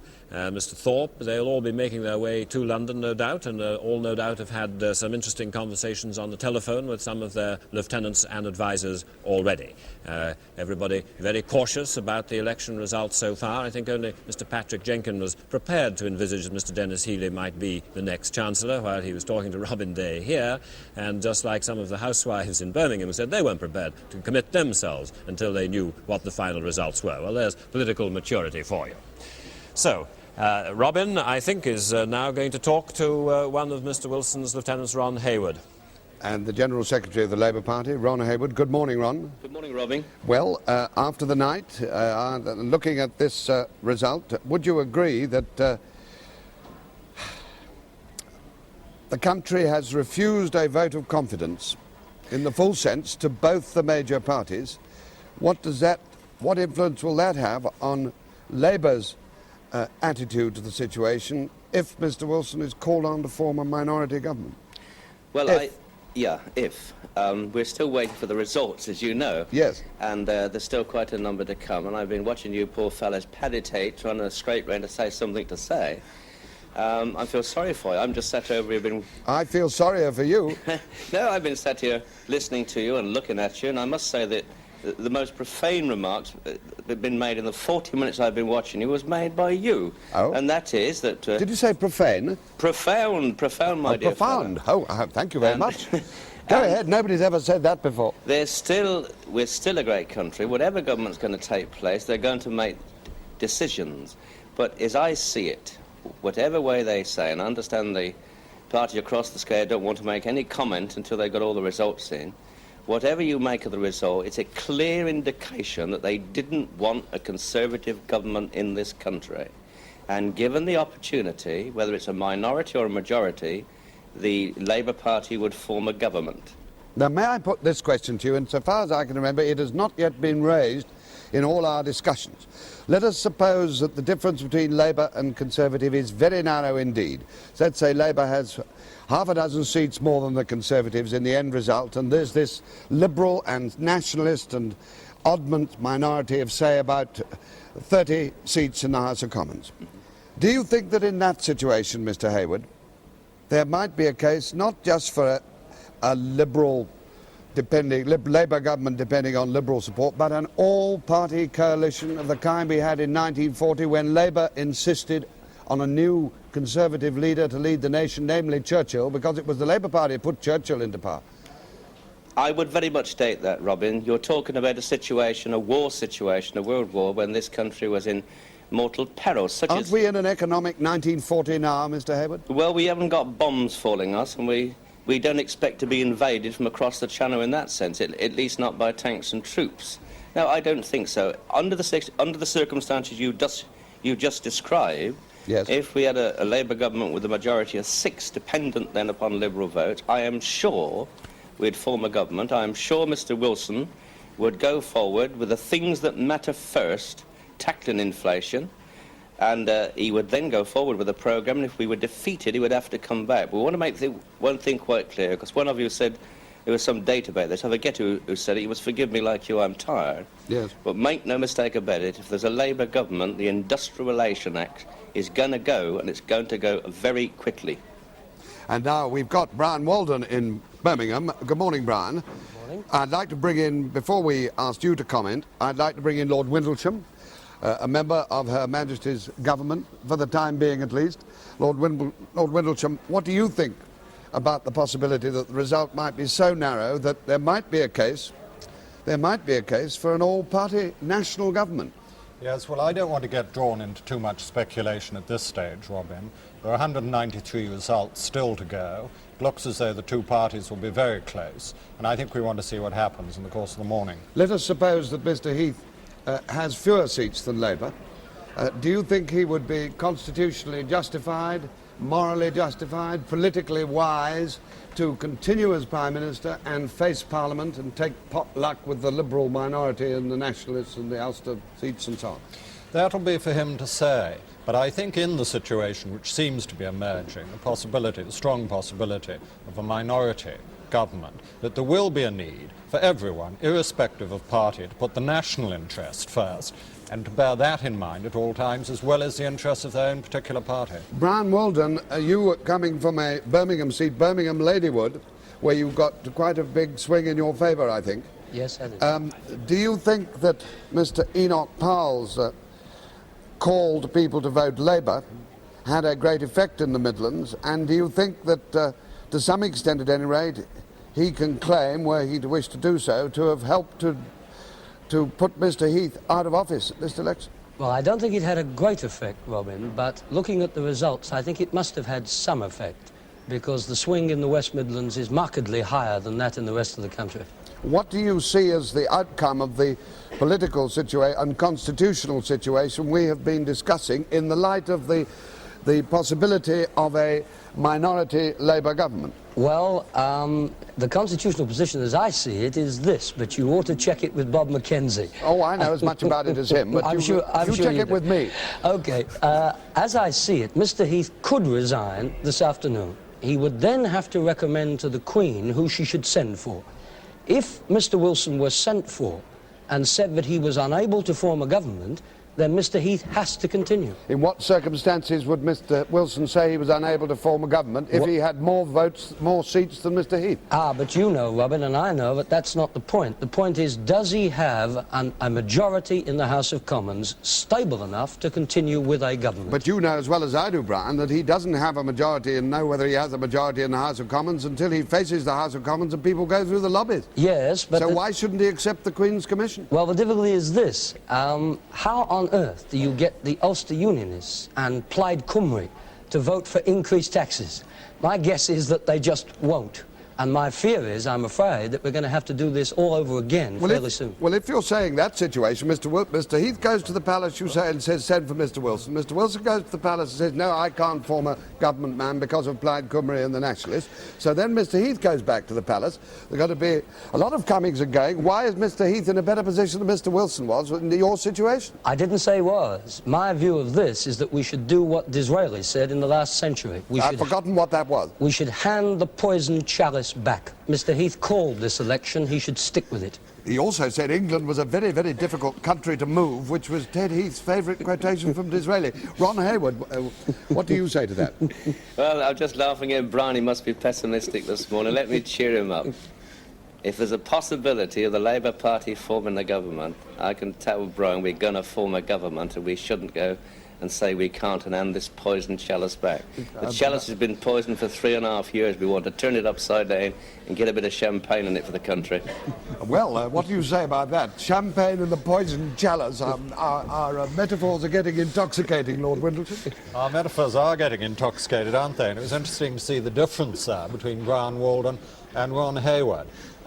All this underlines, No, you're not fighting a campaign now. They're just having an early morning discussion. I know. But all this underlines, doesn't it? There are 193 seats to come. I think I heard David Butler say that if no seats changed hands, that could produce Conservative and Labour with exactly the same number of seats. In that sort of situation, it's very difficult to see how things might break. Even in that situation, you say, like Ron Hayward, that there's no case for an all-party 1940s style coalition government, which many people in the country would respond to, you know. Yeah, but look how far apart the parties are.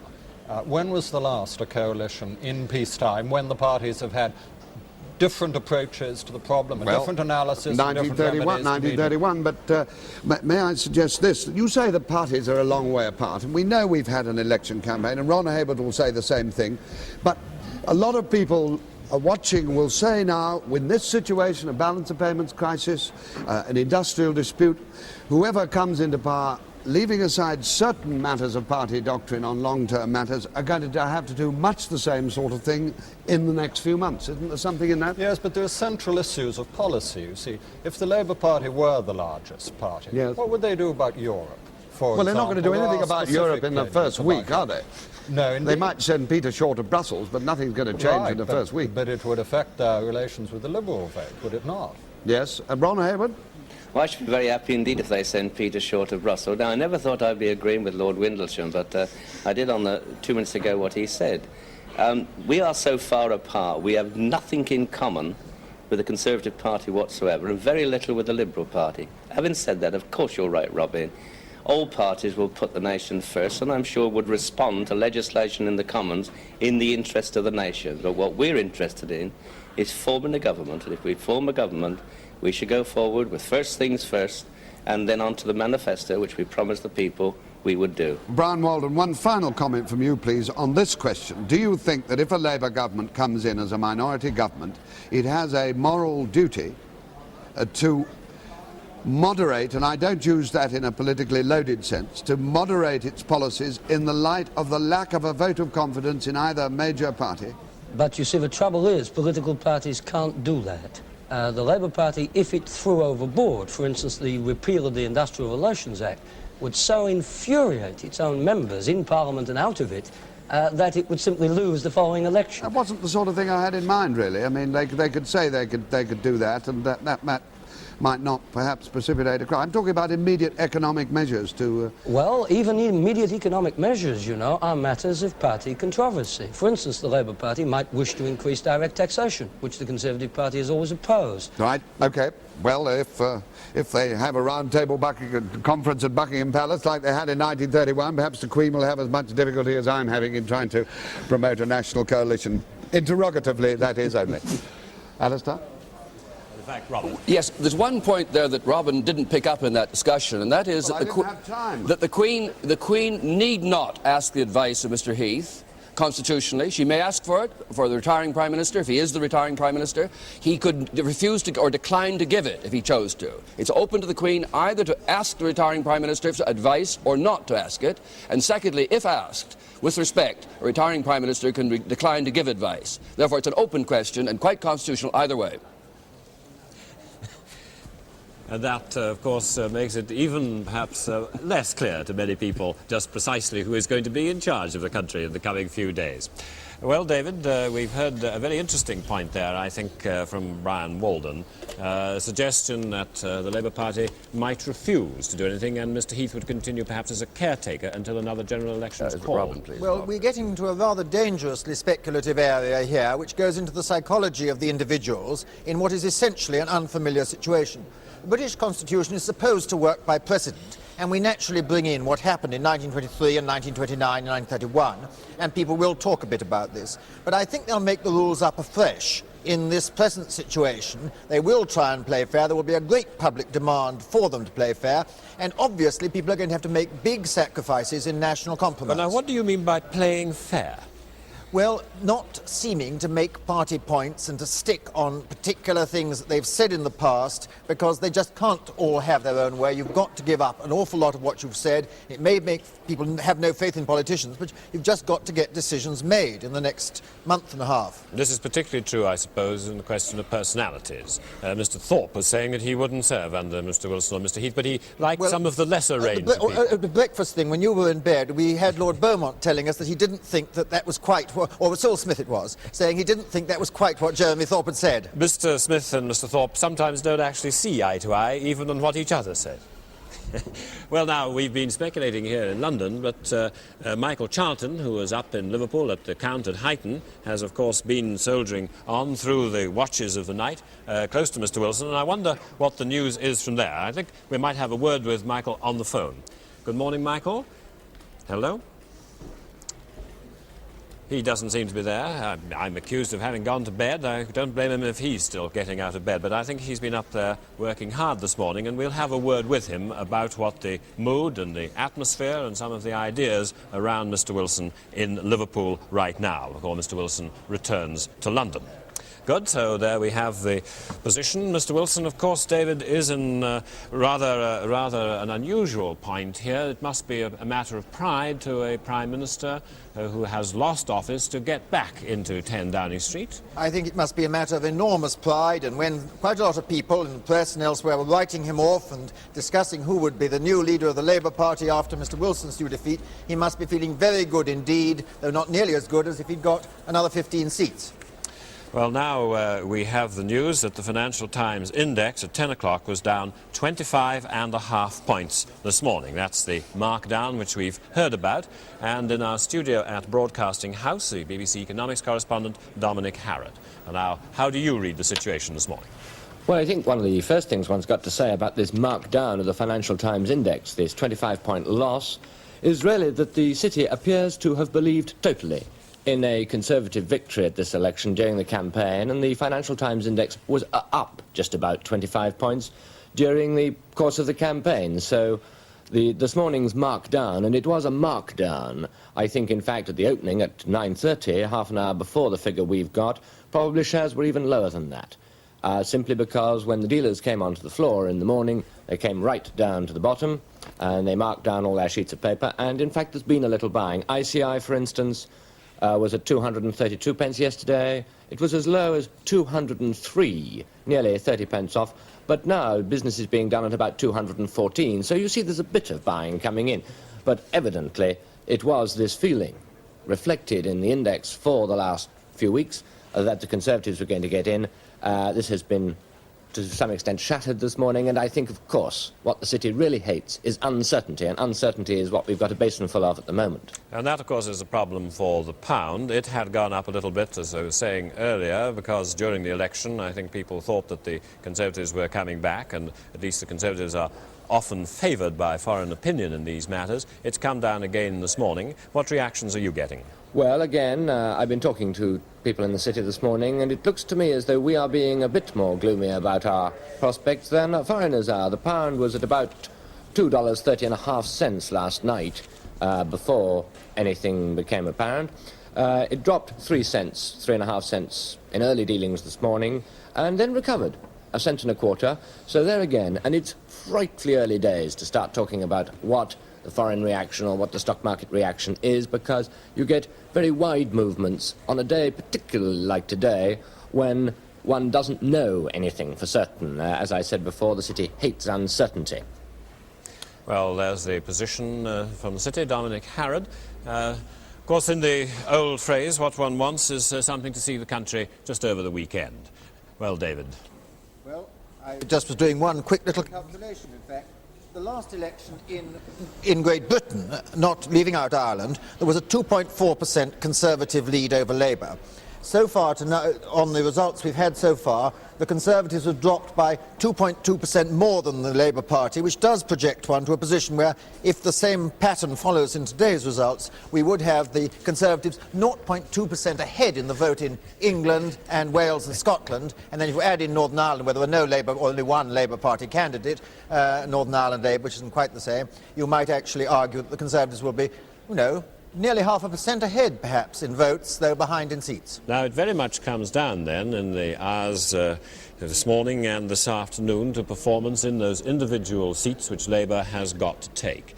Now, once upon a time, I think you were of the mind that personal performance by a candidate or good organisation and so on was worth about 500 votes. No, now, I never said that. I never said that. It was a Labour agent who said it, and I once quoted it. As a veteran Labour agent said, and whenever I meet an MP, said, you're the chap who says I'm not worth 500 votes. No, there have been some splendid personal triumphs that you could cite of people bucking the tide, Conservatives who haven't gone down, the swing, Nelson and Cohn, David Waddington, Mr. Money, who improved his position in marginal Ipswich, and Geoffrey Finsberg in marginal Hampstead, Sally Oppenheim in Gloucester, and Nick Edwards in Pembroke. That's one of the most remarkable results, the Conservatives holding on to Pembroke, where there isn't a Donnelly dividing the vote this time, Mr. Loveridge in Upminster, Mr. Roberts in Conway. There really are quite a lot of things where it may have been other local circumstances or local issues, or local reactions to national issues, but there are some members who are going to be feeling rather good about their results.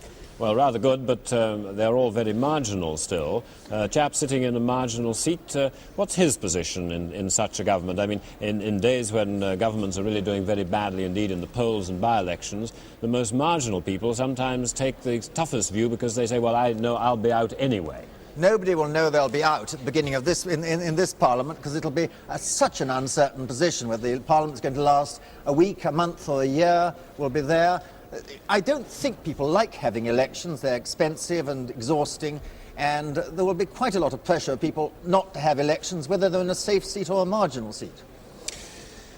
Well, we can't offer very much comfort to MPs. We can, of course, say to some prospective ministers that they may get back into the limousine, and we can say to others that you're out of the ministerial limousine. So that's something to think about. There have, of course, been complaints in the past that elections have been called before ministers could go off on holiday with their wives and came back to rather impoverished circumstances.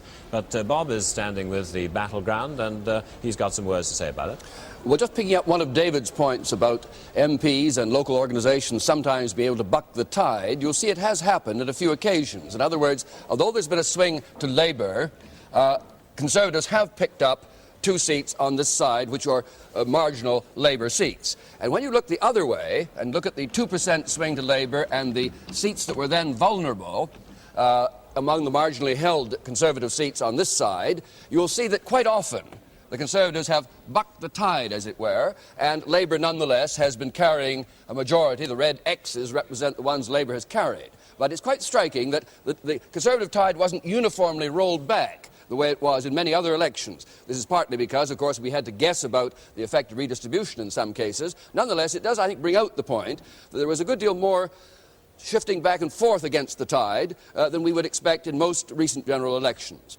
One further point again, just to remind us, the Liberal failure to take off has been the most dramatic and saddening thing from their point of view, since they were at one stage looked as if they might get into that takeoff position and just failed to do so. As it is, they're highly underrepresented for their percentage of the votes cast. Around 18%, and yet only a handful of seats. Now, David, just a point on that. What have the Liberals got to hope for today, particularly? Well, they've got quite a number of seats where they have very important hopes. And there are 5 seats they want to hold. There's North Cornwall, that's John Pardoe, Montgomery, Orkney and Shetland, Inverness and Roxburgh. These are all seats that are vulnerable, where they have sitting MPs who must hope to get back. And Ely and Berwick and Ripon, too. There's by-election victories that they hope for. Then, if they're to make gains, there's Bodmin and Tiverton and West Aberdeen and Colne Valley. I think that's probably one of the best prospects, and that would be at Labour's expense, and Ross and Cromarty. And then there are a number more further down the list, and 1 or 2 of them might be picked up, but I don't think they're very likely on tonight's form. Caithness is another just possible Liberal gain. And, of course, some of these are from very distant seats, which we won't be hearing from until really very late indeed in the day, Ross and Cromarty in particular. Well, we are hoping to hear from Northern Ireland, where, of course, there was no counting last night. We expect to be getting some results coming in midday and onwards, but just to check about that, let's hear the situation in Belfast from Vincent Hanna. Well, Belfast has woken up to a morning of sleet and rain, with the centre of the city still littered with the debris of last night's terror, because general elections Ulster-style include 12 bombs exploding in the city centre, 1 man dead, a lady who has lost both her legs, and several shooting incidents at polling stations and at returning officers. Well, there'd be a temptation in normal times to regard the election in Northern Ireland, this part of it, as being a slightly eccentric and relatively unimportant diversion. But, of course, this is not a normal general election. The knife-edge situation in Britain may mean that whatever party assumes power, they're going to need the votes of 12 members of Parliament coming from Belfast to Westminster. And the stark fact is that at least 6 of those members of Parliament, when they get there, may well be committed to disrupting the traditional democratic process in Westminster.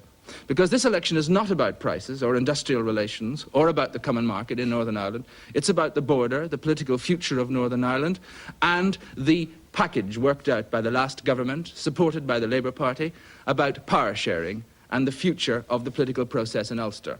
We're going to try and assess the situation and see what the prospects are during the day. Remember, the first counts will start about 12:30 to 1 o'clock, because we don't count in the dark in Northern Ireland. With me is Dr. Con O'Leary from Queen's University Belfast, who's our resident political expert here. Can you tell us, what is the situation? Are there any guidelines we can use to assess it? Well, the Westminster results of 1970 are of very little use, because since then the party system here has been completely transformed. The most important single change being that until 1973, a single party the Conservatives, later the Unionists, dominated Ulster results, not just since 1921, when Northern Ireland was set up, but since 1832. And now they're split into 4 factions forming 2 main groups, the pro-Assembly Unionists and the Loyalist Coalition. So as we look at the results coming through, what is the sort of swing position? Who are the main contenders? The main contenders will be the Loyalist Coalition and the parties supporting the executive, the pro-Faulkner Unionists, the Alliance and the SDLP.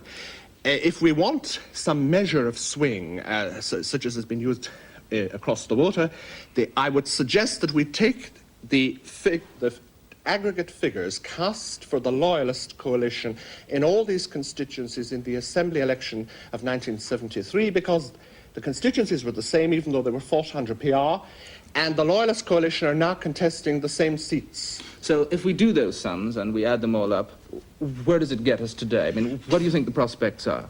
Well, I think taking the last results and making some allowances for personalities, that the pro-Assembly Unionists should get at least 3 seats, all in Belfast, Belfast East, North and South.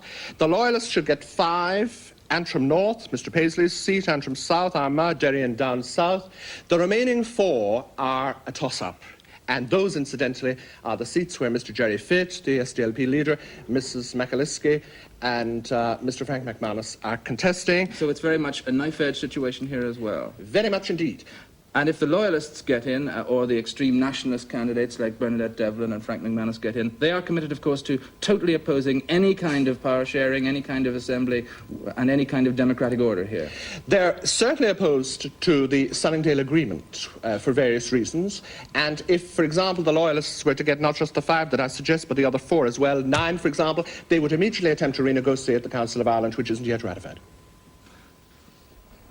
Well, a little forecasting there from Northern Ireland, where elections themselves have become something of an industry, and more problems for the incoming government here. Our computer is a little underemployed, but Robin Day is in full employment. And with me is Mr. Helmut Zorger, London correspondent of Der Spiegel, the German magazine. Mr. Zorger, you, of course, come from a country which has a Labour or Social Democrat Prime Minister, the Federal Chancellor, in a coalition with Liberals, in a loose phrase, for the Free Democrats. Yes. Are you therefore surprised at our British inhibition, certainly from from the 2 major parties, about forming a coalition government with a minority party? I think it has worked quite well. I mean, on internal German policies, it doesn't work all the time, on taxation, for example, on various other issues which Germany inside are concerned. If you talk about foreign policy, there is not at all any problem. There's a complete agreement within the coalition. But I have to say also that the Liberal Party in Germany has about 8.4% of the vote in Germany, 41 parliamentarians in our parliament, and they have 5 ministers. Yeah, well, our Liberals have got about 18%, and they will only get perhaps about 13 seats, according to our computer projection. But let me put this to you. Isn't there a difference, though, in Germany, and a very fundamental one, that Chancellor Brandt, though he's a democratic socialist, is not as left-wing a socialist as in his policy as the British Labour Party, and also there isn't that difference between him and the Christian Democrats. Indeed, he was in a coalition with the Christian Democrats for a bit. He was in the coalition with the Christian Democrats from 66 to 69 because they wanted to become governable. They had the same problems as the Labour Party had here. Nobody thought they could govern, and they went into this coalition not only because they felt Germany was in danger, but they felt they needed to get into government in order to be accepted as government. What chance do you think has a minority British Labour government of pursuing its renegotiation policy on the common market with its European partners? I think they have a very, very difficult position. First of all, I agree with Mr. Scheel, who said those EEC contracts are not contracts with one party or the other, it's a contract with governments.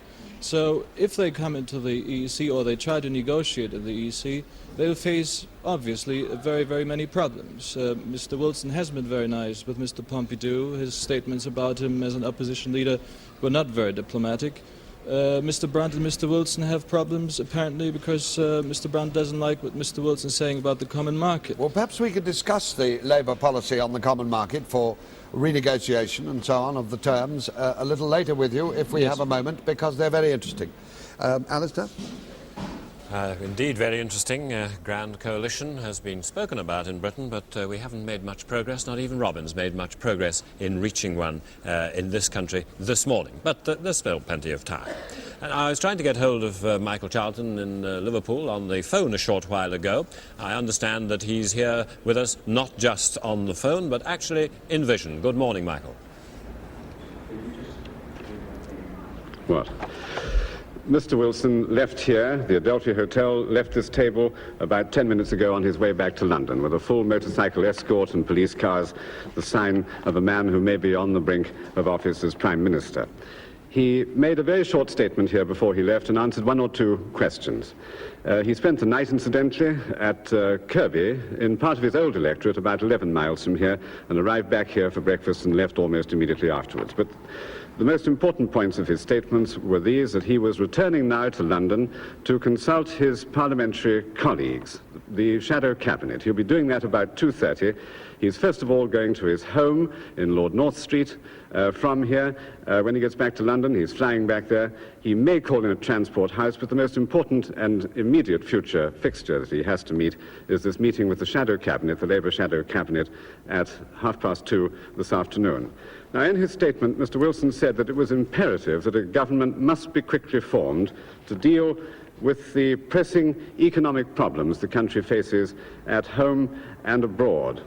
Now, we had the chance of putting one or two questions to him about this, and I asked him for the BBC about this question of a minority government, and he said the answer he would give this morning is what he said to us in the BBC interview last night, that a minority government would not be the happiest thing, that no one really enjoyed the prospect, but that there might be no alternative.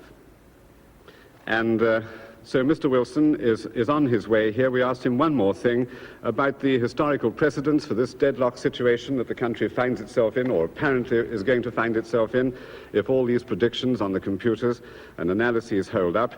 The situations in 1923 and 1929. And Mr. Wilson said enigmatically, and refused to expand on it, that he'd been listening to the pundits. Doubtless he's been watching all the television screens this morning, and he thinks that they're all wrong.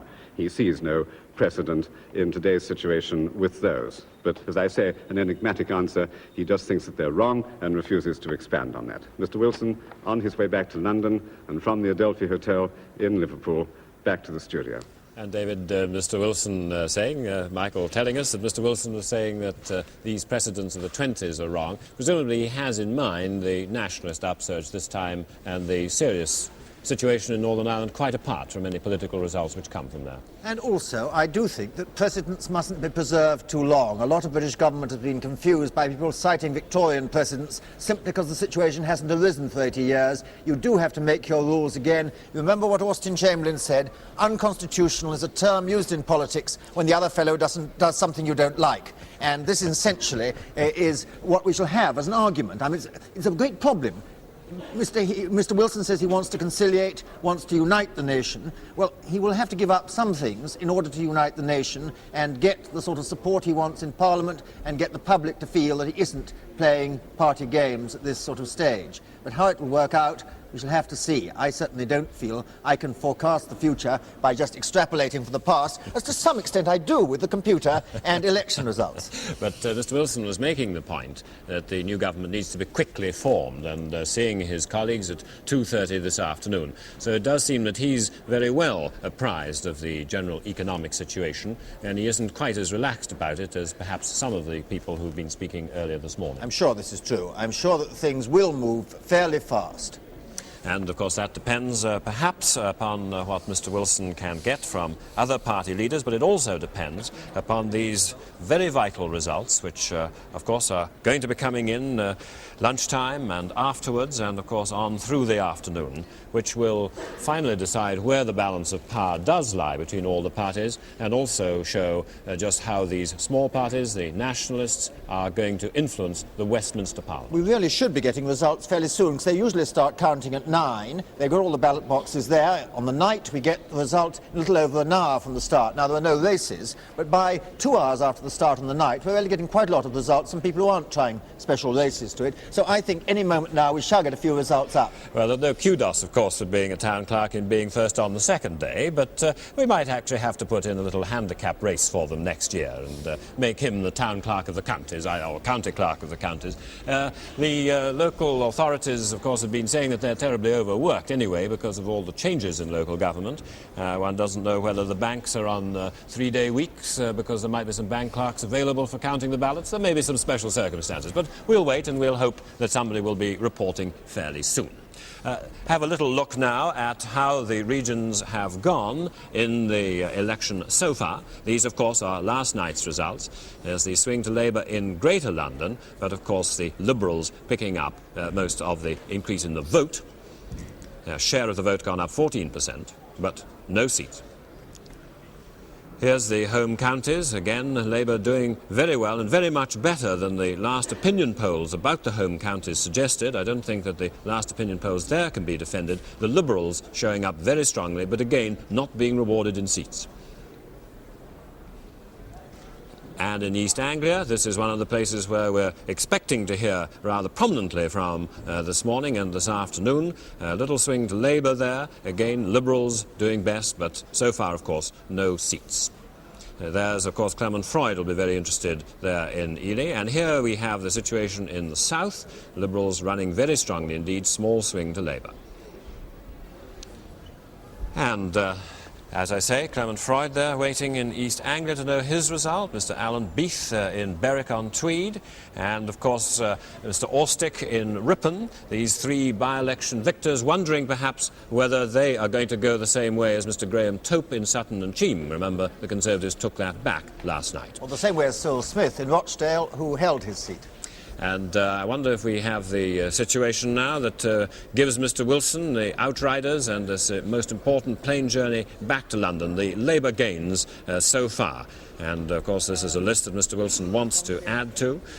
Some of those places that he lost last time and made difficulty for him. Keighley, for example, Bolton East, the Conservatives picked up last time. Plymouth Devonport, there's a Labour gain against a sitting Conservative member, although, of course, the seat was greatly changed. And there are others besides. This is the Labour Roll of Honour, which Mr. Wilson presumably perhaps can recite. He has a very good memory indeed. And here are some others. Some of the very swing seats which take place. That isn't quite the right spelling all the way. We're sorry about that. And note how Preston South has gone, Gravesend. These are indicator seats. The new seat there in Kingswood, just to the east of Bristol. And Birmingham, of course, showing up prominently, as Labour has done so well in the Midlands. And here, Norwich South, well, that may be a little pointer to Labour doing well in East Anglia. And Derby North, a good personal success there for Philip Whitehead. Preston North, Lanark, a personal success there for Judith Hart. And just two more there, Middleton and Prestwich, and Aldridge, Brown Hills, Dame Pat Hornsby-Smith failing to hold that for the Conservatives. Well, Mr. Wilson wants to see that list lengthened today. If it does, he will be in a much stronger position in order to claim the reins of power and indeed to be an effective Prime Minister. But if, as David was saying earlier on, if Labour doesn't make the sort of progress of that nature, then we could have a much more even-Steven situation, and who knows where that might end. Now, we have dismissed the grand coalition idea, David. At least the politicians have said they don't work that way. If it were a prolonged crisis, supposing it went on through the beginning of next week, and supposing there were economic pressures on the country, surely this would still be an option. I think it is an option. I think one would be very foolish to dismiss any possibility. They might make a grand coalition for a quite finite period, a given number of weeks or months. We will not raise these issues till these decisions have been made. This much we can agree on as necessary for the next few weeks. And let's not raise the issue of playing politics while these things are done to get the country going again. Well, some people would say that might indeed be the best solution if the economic winds blow and the snow falls and the pound is in serious trouble. Now, Bob Mackenzie. Well, after this very moment, the debate is raging at this question of minority government, possible coalition, and so on. One sometimes forgets that it's been tried before, and the whole debate began in the 1920s, in the interwar years.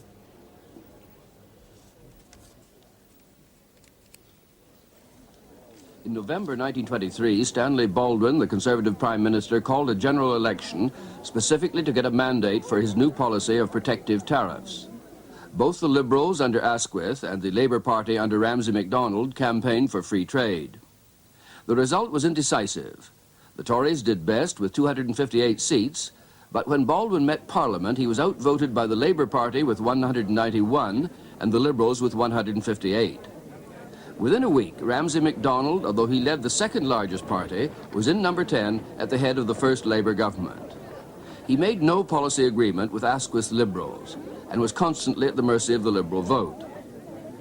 In October 1924, MacDonald, defeated in the House, was on his way back to the palace to tender his resignation. His government had not been a success, and Baldwin returned with a massive majority, helped by the Red Scare roused over the forged Zinoviev letter. 5 years later, in the general election of 1929, the two major parties reversed their positions. Labour now had 287 seats to the Tories' 261. But again the Liberals, led now by Lloyd George, held the balance. Ramsay MacDonald went to Windsor to kiss hands triumphantly enough, but the cabinet he introduced to the press in the garden of number 10 were to face 2 more frustrating years trying to govern without a clear majority. Again, no attempt at alliance with the Liberals was made by Ramsay MacDonald. In 1931, the great financial crisis produced MacDonald's resignation. But he was soon back at Buckingham Palace to kiss hands as leader of the Conservative-dominated national government. Only the rump of his own party under Arthur Henderson opposed the national coalition. They were massively defeated, and Labour did not win another election for 14 years. I think there are some parallels and some differences in those situations. I was looking at the figures, actually. You take Labour in 1923, coming to office as a minority government, had only 30% of the vote behind it, astonishingly small proportion. And in 1929, 37%, rather more like the position we might have now, and they've got 39%, although they're likely to have substantially more seats, well, rather more seats than they had in 1929. And you'll see there the comparative figures, that very small Labour proportion in 1923 and the considerably larger proportion, rather like the present proportion of 37%, probably they'll have 39 this time, and 288 seats, where they're likely to have now about 310 or even more than that. So there are parallels and interesting things about it. But I think it's deep in the soul of the Labour Party, having had that experience, they must not get trapped into minority government for very long at least, and therefore I'd expect them to go much sooner to the country. Well, of course, Mr. Wilson says he doesn't consider the 20s a precedent. He was saying that to Michael Charlton earlier this morning, and I suppose the very name Ramsay MacDonald is one that makes people step back. I think probably he would try to play it more like 64, when he didn't have really a working majority, and looked for the first opportunity to turn back to the country and say, now, we want a working majority, and he got it. That took about a year and a half. But that kind of precedent might be the one that he thinks is more relevant than 23 or 29. Well, now, Robin is talking to somebody who would know the Ramsay MacDonald precedent as well as anybody, Manny Shinwell. Lord Shinwell, you were a member of the 1929 government, which we heard about during that interesting historical film that Robert Mackenzie was commenting on. Let me ask you this. To what extent do you think Harold Wilson, if he's a minority Labour Prime Minister, should take into account public opinion in this poll, judging by the results so far, and perhaps moderate his policies? Well, even if he's got an overall majority, he must have regard to public opinion. If he's in a minority position but takes charge, becomes Prime Minister in a minority government, he can't brush aside the Liberal the votes of around about 5 million. Public opinion must be considered. For example, in the 1929 government, in 1920 it was different because Baldwin had the largest single party. He didn't want to continue. The King sent for Ramsay MacDonald and he formed a minority government which only lasted 11 months. But in 1929? In 1929 we had the largest single party, the Labour Party, the largest single party. And MacDonald formed a government. Now, the Liberals had about 59 or 60 members in the House of Commons at the time. If there had not been mutual aversion and dislike between Ramsay MacDonald and Lloyd George, It would have changed the whole course of our political and social history. What you're saying is that if a minority Labour government had joined forces with the Liberal minority, perhaps the recession of the 30s could have been avoided? It didn't require a coalition, but there was some affinity there as regards the social services, pensions, unemployment, housing, and as regards Lloyd George, he wanted taxation of land values, and was even prepared to nationalise land. We could have cooperated, and as a result, we could have avoided all the unemployment that subsequently occurred, and not only that, we might have avoided that terrible financial recession in 1931. Now, as a veteran of three pre-war Labour governments, and as a former chairman of the Labour Party until quite recently, Lord Shinwell, what is your advice to Harold Wilson today? If he forms a minority government, it's impossible to implement every item in the Labour Party manifesto. You can't do that. First of all, he's got to seek means of promoting economic recovery. Get the people back to work. He's got to try and boost exports. He's got to try and deal with the problem of the balance of payments.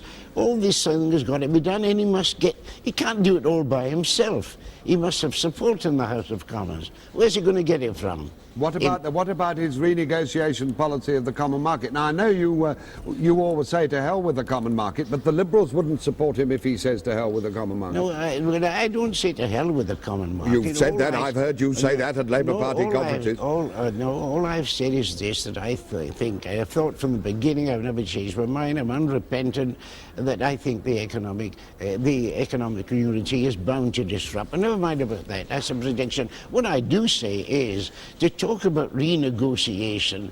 Well, it's very difficult to know what we're going to renegotiate about, perhaps the common agricultural policy. That means trouble with the French. Well, now, Lord Shinwell, we've got in The Hague, in Holland, one of the men who signed the Treaty of Rome when it was made many years ago, a former president of the Common Market Commission, and a man who is now critical of the common market in many ways, Dr. Sicko Mansholt. Good morning, Dr. Mansholt. Good morning. You remember we met in Oxford recently? We did, yes. And what do you think about the Labour Party's plans for renegotiating the terms of entry, in particular major changes in the common agricultural policy, new methods of financing the community budget, retention by the British Parliament of powers over the British economy, and cheaper food from low-cost producers outside Europe for the British market, and so on?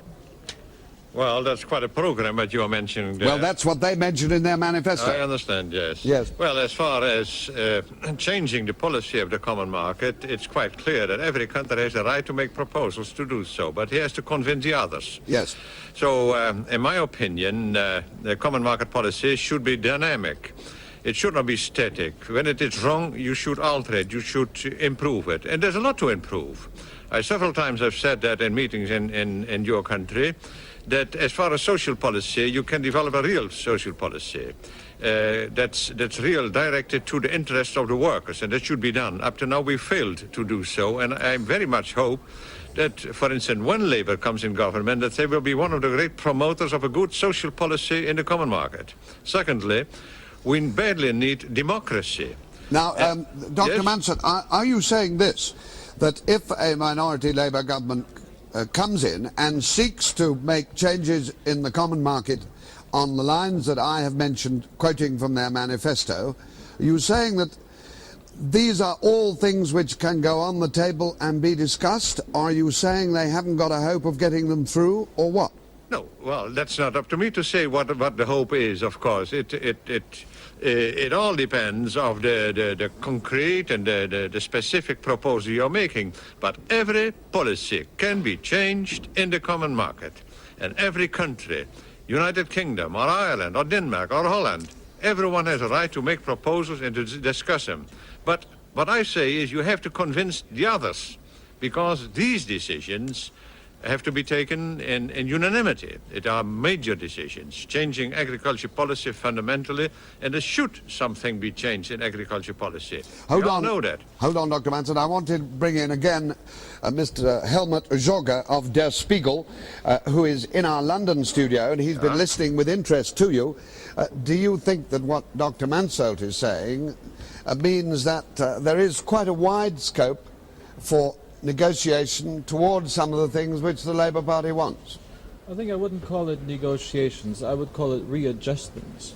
If you go and you find that something doesn't work, then you have to readjust it. But to say if you are not negotiating with us, then we move out. But you, as a London correspondent, you know as well as I do that some of the Labour ministers are more interested in getting out than in renegotiation. Yes, but I think they have a serious problem now. If you look at the voting, as it has been, the Liberals, who are pro-European, and the Conservatives, who have been pro-European, have actually the majority of votes as it looks at the moment. So it means that possibly the majority of the English people don't want to get out. Now, if the party follows their line of bringing a referendum to the people, and the people are voting for Europe, the left wing of the party will have great problems. Dr. Mansell, what is your comment on that, and in particular that it's more a question of readjustment than renegotiation? That's quite right. When I am saying you can always change the policy, that does not mean that you have to change the treaty, but because a treaty gives great lines on it's the base for a policy, but you can decide every agriculture policy on that base. Could you just answer me one question before I ask a leading Labour newly elected MP to comment? Do you think that the terms of entry of Britain contained in the Treaty of Accession of last year can be renegotiated as opposed to the readjustment process, the dynamic process which goes on all the time? No, it has not to be renegotiated, the treaty of adherence. You can adjust it. You can make another policy. Even you can change, let's say, agriculture policy fundamentally. When you don't want to have high prices, you want to have low prices, you can work with subsidies. Yes. You can apply a total other system of income policy in agriculture, and that is the main difficulty. Hold on, Dr. Mansell. I want to bring in Brian Walden, who is a Labour front bench spokesman in the last Parliament, and who was a frequent visitor to Strasbourg in the days when he was slightly more enthusiastic about the common market than he is now. Brian, what do you say to what Dr. Sicko Mansholt has been saying? Well, our problem is a simple one, really. The Labour Party is not only pledged to renegotiate, it's pledged... Renegotiate what? The terms on which the Conservative government took us in. The Treaty of Accession? Well, yes, of course. And if you're going to call it adjustment, well, I'm not going to quarrel about words. But the real problem is this. Whatever happens in that renegotiation, we're then committed to hold either a referendum or a general election on that issue. Well, you may have a general election sooner than you think. Well, yeah, but that's the problem, you see. The general election, I suspect, if it happened in 6 months' time, wouldn't be about the common market at all. It would be about quite different things. But do you really think that the various proposals listed in the manifesto for renegotiating the common market are in fact renegotiations, or are they proposals which will ensure that we will have to withdraw? I think the possibility of withdrawal will be there. There's no question about it. Breaking the treaty? Breaking the treaty is a very hard word. Well, what is the other word you would use? Letting the British people decide this issue. I think when they do, they'll vote to come out. I think one has to face that. The British do not wish to belong to the European common market. Thank you, Brian Walden. One brief comment on that, Dr. Mansholt. Yes, in my opinion, that would be the wrong way to handle the whole thing. In my opinion, that is not any question of going out of the common market. It would even not be in the real interest of the United Kingdom. But what I can fully understand is that the Labour Party doesn't agree with, let's say, agriculture policy, and so they can urge for changing that policy. That's fully the right to do so. Thank you, Dr. Mansholt, for joining us. Perhaps we may have another comment from you. Thank you, Brian Walden. And now, Alistair. And our computer is back in business. During that conversation, you would notice the first result of the day, City of London and Westminster South, held by the Conservatives. That's Mr. Christopher Tugendhat there, holding that seat. And there is the full result. Only 54% voted there, and there was a drop of 0.3 compared to last time. I think it's the first time I've spotted a fall in turnout in the whole of the 440 results we've had. Slight swing to the Labour Party there. And Mr. Boakes loses his deposit. He stood in 3 seats and has lost his deposit in all of them. The other two being Streatham and Wimbledon. We also noticed, of course, that there's a recount going on in Bodmin down in the West Country. There's a Liberal hope there. And also we are hoping to get some results soon from Carlton, from Cirencester and from one of the Derbyshire seats. If it's southeast, that could be an important one. It's been readjusted by the boundary commissioners, but the Conservatives took it last time. It could be marginal for them. Well, now David Dimbleby is down where the action is going to get more and more important as the day goes on at 10 Downing Street. David. The comings and goings in Downing Street have been limited this morning to the world's press and a crowd growing on the other pavement. The Chancellor, Mr. Anthony Barber, just returned to number 11. The Prime Minister is anticipating staying here in Downing Street probably until well after lunch. He last night spoke to Lord Carrington, who came here when Mr. Heath came from Sidcup, and with Lord Allen, who's been helping run the campaign. He went to bed at about 3 o'clock. He got up at the normal time, about 8:30 this morning, since when I gather he's been in touch with senior colleagues, though they've not visited here yet. They may later on. The view at the moment is a firm no comment, that it certainly doesn't look as though either party is going to have a majority, that there is still a possibility that the Tories may be the biggest party, and that the difficulty is that the Liberal vote is so unpredictable they can't tell which way it'll go. Comparisons are being made with the situation in 1964 with Sir Alec Douglas-Hume, when they had to sweat it out right through Friday, and when the East Anglian results nearly swung it back to the Tories. The only unease, perhaps, being felt is that at this moment government has virtually come to a halt. I gather that it's thought it would be improper for Mr. Heath now to take any decisions until the political situation had been made more clear, and that there may perhaps inside Downing Street be some apprehension about international developments during the day, and that clearly the priority is to get this political situation sorted out as quickly as possible so that the Queen's government can continue. But in any case, the Prime Minister is expected to stay here until well into the afternoon, until the results are perfectly clear. David Dimbleby in Downing Street. And of course, we'll notice there, while David was talking, that the Paddington result is in. This was one with 2 sitting members at the merged seat, and Mr. Arthur Latham has held that for Labour. One would have expected that with the swing which has been going on. Mr. Nicholas Scott, one of the more promising of the Conservative junior ministers, losing the seat, and so he won't even expect to be in a minority government at the present situation. Well, now we, of course, saw the Queen arriving at Heathrow earlier on today. And there is the scene now. Mr. Wilson is flying back from Liverpool. Perhaps it's the Queen's next First Minister who's going to be arriving there. And of course, Mr. Wilson has said that he's going to have a meeting with his colleagues, his senior colleagues, at 2:30 this afternoon. And here we have another result from Reigate this time. This is one where the Conservatives have held on. It's one of their strongholds. And the Liberals in second place. This is just like the seats we got at the beginning last night, which raised Liberal hopes when the first 5 Conservative seats all got the Liberals jumping up into second place. Reigate's like that, but still comfortably Conservative.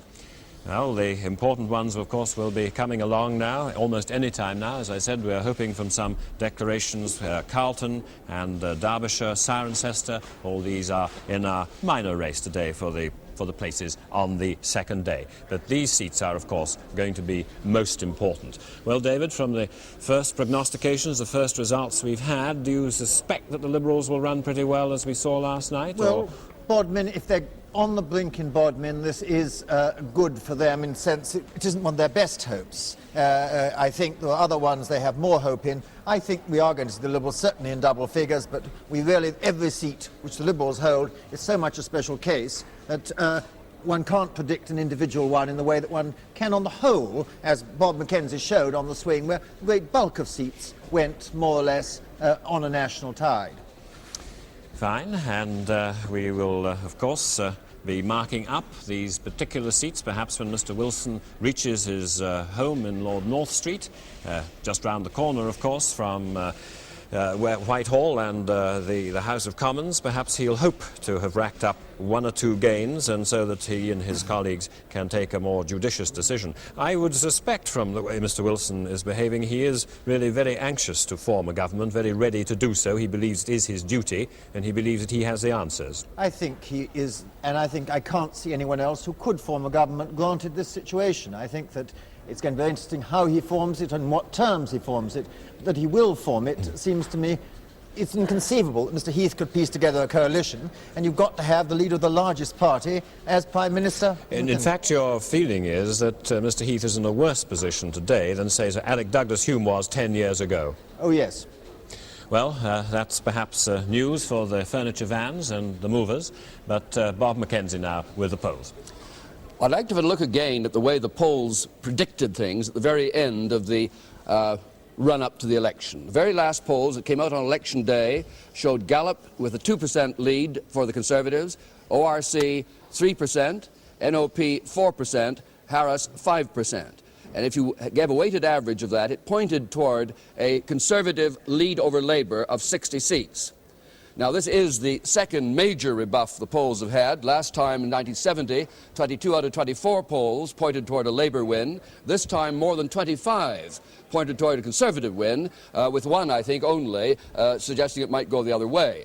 And we thought it rather sensible to bring together three leading figures in the world of polling. The Gallup leader, Mr. Norman Webb, general manager there, John Barton of NOP, and Louis Harris of the Harris poll, which also has links with the ORC poll. Well, now, gentlemen, on the face of it, this looks like a pretty serious setback to the ordinary lay observer of these matters. Mr. Harris, what's your reaction? Let me say this, that an American mayor who's long since dead, Fiorello LaGuardia, said, when you make a mistake, be sure it's a Butte. I'd say categorically that, at least speaking for our polls, that clearly we made a mistake in terms of saying there would be anything like a clear Conservative win. I would point this out, that if you take the swing on the votes that have come in, there's every likelihood here this morning and this afternoon in the final count that the Conservatives will have more of the popular vote, which is of course what we do. I would also say this, that what we were asked to measure in this election was the equivalent of an earthquake taking place in public opinion in this country. Politics in this country, as the results have shown, have been torn up beyond recognition. The polls, if you will, were the very first to point out the surge of the Liberals. I dare say that I doubt that anyone would have taken the Liberals seriously if it hadn't been for the polls.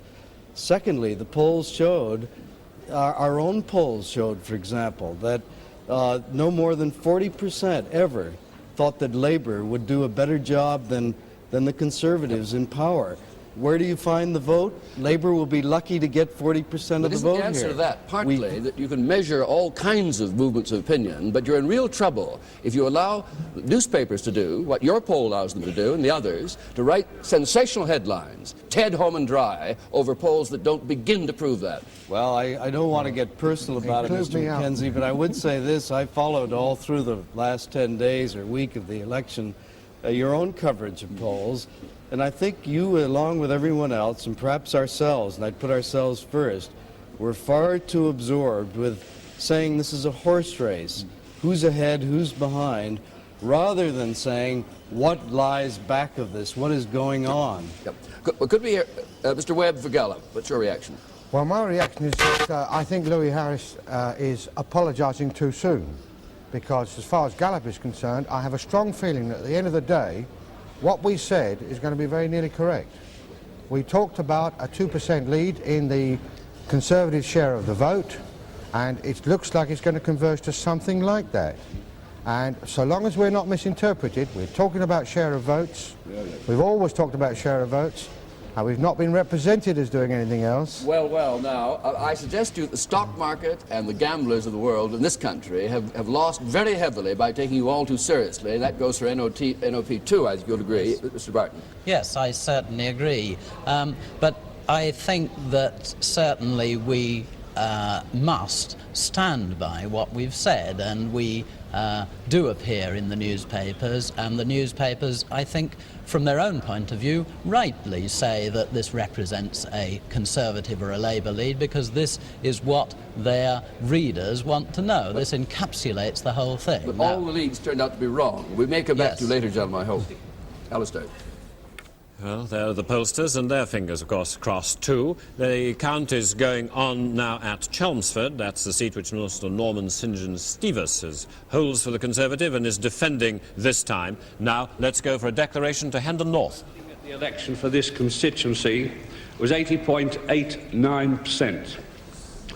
I, Frank Dale Gibson, returning officer for the Hendon North constituency, hereby give notice that the total number of votes given for each candidate at the election was as follows.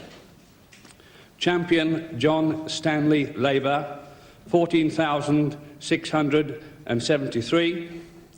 Edwards David Hugh, Liberal, 8,585. Gorst John Michael, Conservative, 17,000.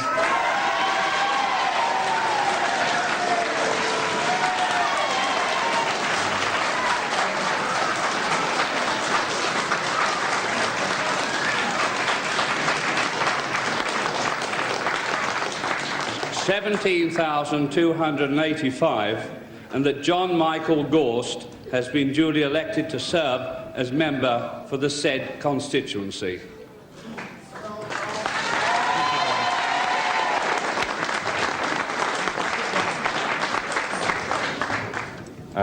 Mr. Mayor, ladies and gentlemen, supporters and opponents. There's the result. Mr. Gorst, who's had a hand, of course, in the local radio lobby, and he is back in Hendon North. He would have taken it in 1970. I suppose it's a relief to the Conservatives, however, that he's held it this morning. 1% swing to Labour, and a record poll up 11%. The whole of London has increased its poll by 10% as a whole, and they're much more than any other part of the country. Result possible. Perhaps not last of all, because I would like to pay a personal and considerable tribute to the fairness and decency with which we've had this contest here, and to thank both the Liberal and the Labour candidate for an excellent and decently conducted contest. Thank you very much. That's the situation then in Hendon North. Mr. John Gorst back. Let's look at some of the results this morning now in full. Here's Paddington. This is Arthur Latham's success, Nick Scott's defeat. And Nick Scott's campaign manager in Paddington also failed to get in at Putney. Very low swing to Labour there compared to the rest of London. And here we have Salisbury. Now we're getting out to the west again, but Conservatives in, Liberal second. 33% of the vote, and they didn't fight last time. Here's Kenneth Baker back in St Marylebone. Low swing, as in Paddington next door. And a low turnout, too. Yes, it always is a low turnout. And we'll, of course, be having some more results as they come in through the computer. Now, David, well, you didn't expect John Gorst to lose Hendon North. I didn't. None of these seats one expected. I mean, Paddington was the one seat that we've heard from this morning we could have expected to change hands. It didn't change hands from what our concept of what would have happened in 1970. Nothing has happened so far this morning to alter the prospects. We haven't heard from the places we're interested in. All right, but Geoffrey Howe, of course, Sir Geoffrey Howe, who's been Minister for Trade and Consumer Affairs, he's heard from the place he's interested in. That's his own constituency, and of course he's back, but it would have been a real landslide if he had been out. Well, where are you particularly interested? We've got the recount in Bodmin. Now, what about this Derbyshire South East situation, David? I should have thought that Derbyshire South East probably won't go to the Labour Party. It would be a very big swing compared to the ones we've had. Very few seats with as big a swing as that. I think only 2 have in fact changed hands. And so it's Bosworth that we're waiting for? We're waiting for, my view, we're waiting for Bosworth, Chorley, Beeston. These are ones that Labour Party could easily... And we're also waiting for Buckingham, where Robert Maxwell is trying to get back in his old seat. A very colourful campaigner indeed. And of course he got back into his own company, Pergamon, but he waits now to get back to his parliamentary seat. We have 1 or 2 results to give you. Here's the Geoffrey Howe result in Surrey East. Liberals 34% of the vote there, second place. And here's Mr. Douglas Hurd, who's been Mr. Heath's political secretary in number 10, now in as an MP in his own right. Down in the West Country, Piers Dixon, Conservative, but the Liberal chasing him up. And that's the seat that Michael Steed fought last time. 37% for the Liberals there, but 12% too little. The Cornish Nationalist only got 850 votes there. Bebian Kernow. Well, we are, of course, hanging fire here at the moment, as indeed, no doubt, the thoughts of Mr. Heath and Mr. Wilson and Mr. Thorpe are all hanging fire. I suspect that at this moment, though, Mr. Heath is waiting to see just what the strength of the Conservative government is. Would you suppose the Conservative Party is in this situation? We are excluding the possibility at the moment of the likelihood of his forming a minority government. That, I think, is true, David, particularly in the light that Mr. Wilson, from what he was saying to Michael Charlton earlier on, seems determined to form one if he can. I think that that is so. I just don't see how the Conservatives could have any prospect of having a majority in the next Parliament, or any kind of coalition you could put together that makes any kind of political sense at the moment. They only could continue in office if you can envisage a temporary grand coalition, which so far politicians have ruled out. Though it is worth noticing how extraordinarily cagey all the politicians who come near to having a responsible position have been. We had Lord Windlesham here this morning really saying no comment, in the nicest possible way. Now, Mr. Wilson, in talking to his shadow cabinet colleagues, who may hope to become cabinet colleagues very shortly, perhaps before the day is out, he must have in mind whether there should be any deal, official or unofficial, with the Liberals. I think he must. The trouble is that I'm sure he had plans for a drastic and dramatic takeover of Number 10, reorganisation of the private staff there, the CPR, the policy review staff and things like that. I don't think he is in a position to engage in that sort of dramatic action, except as a kind of challenge to the people whose votes he will need if he is to form a government for more than a few days. And he'd be putting the Liberal Party in a bit of a spot because, of course, some of them will not be elected until late on tonight if they are returned in their seats. Joe Grimmond, of course, up in Orkney and Shetland, Russell Johnston in Inverness. David Steele, the Liberal whip, should know sooner than that, but again, he may be subject to recounts. So I don't suppose, although the Liberals no doubt are talking to each other, they are actually in a position to give any answers were they asked any questions. And I shouldn't have thought they would be asked questions for a while. The parties have got to sort themselves out before they start talking to other people.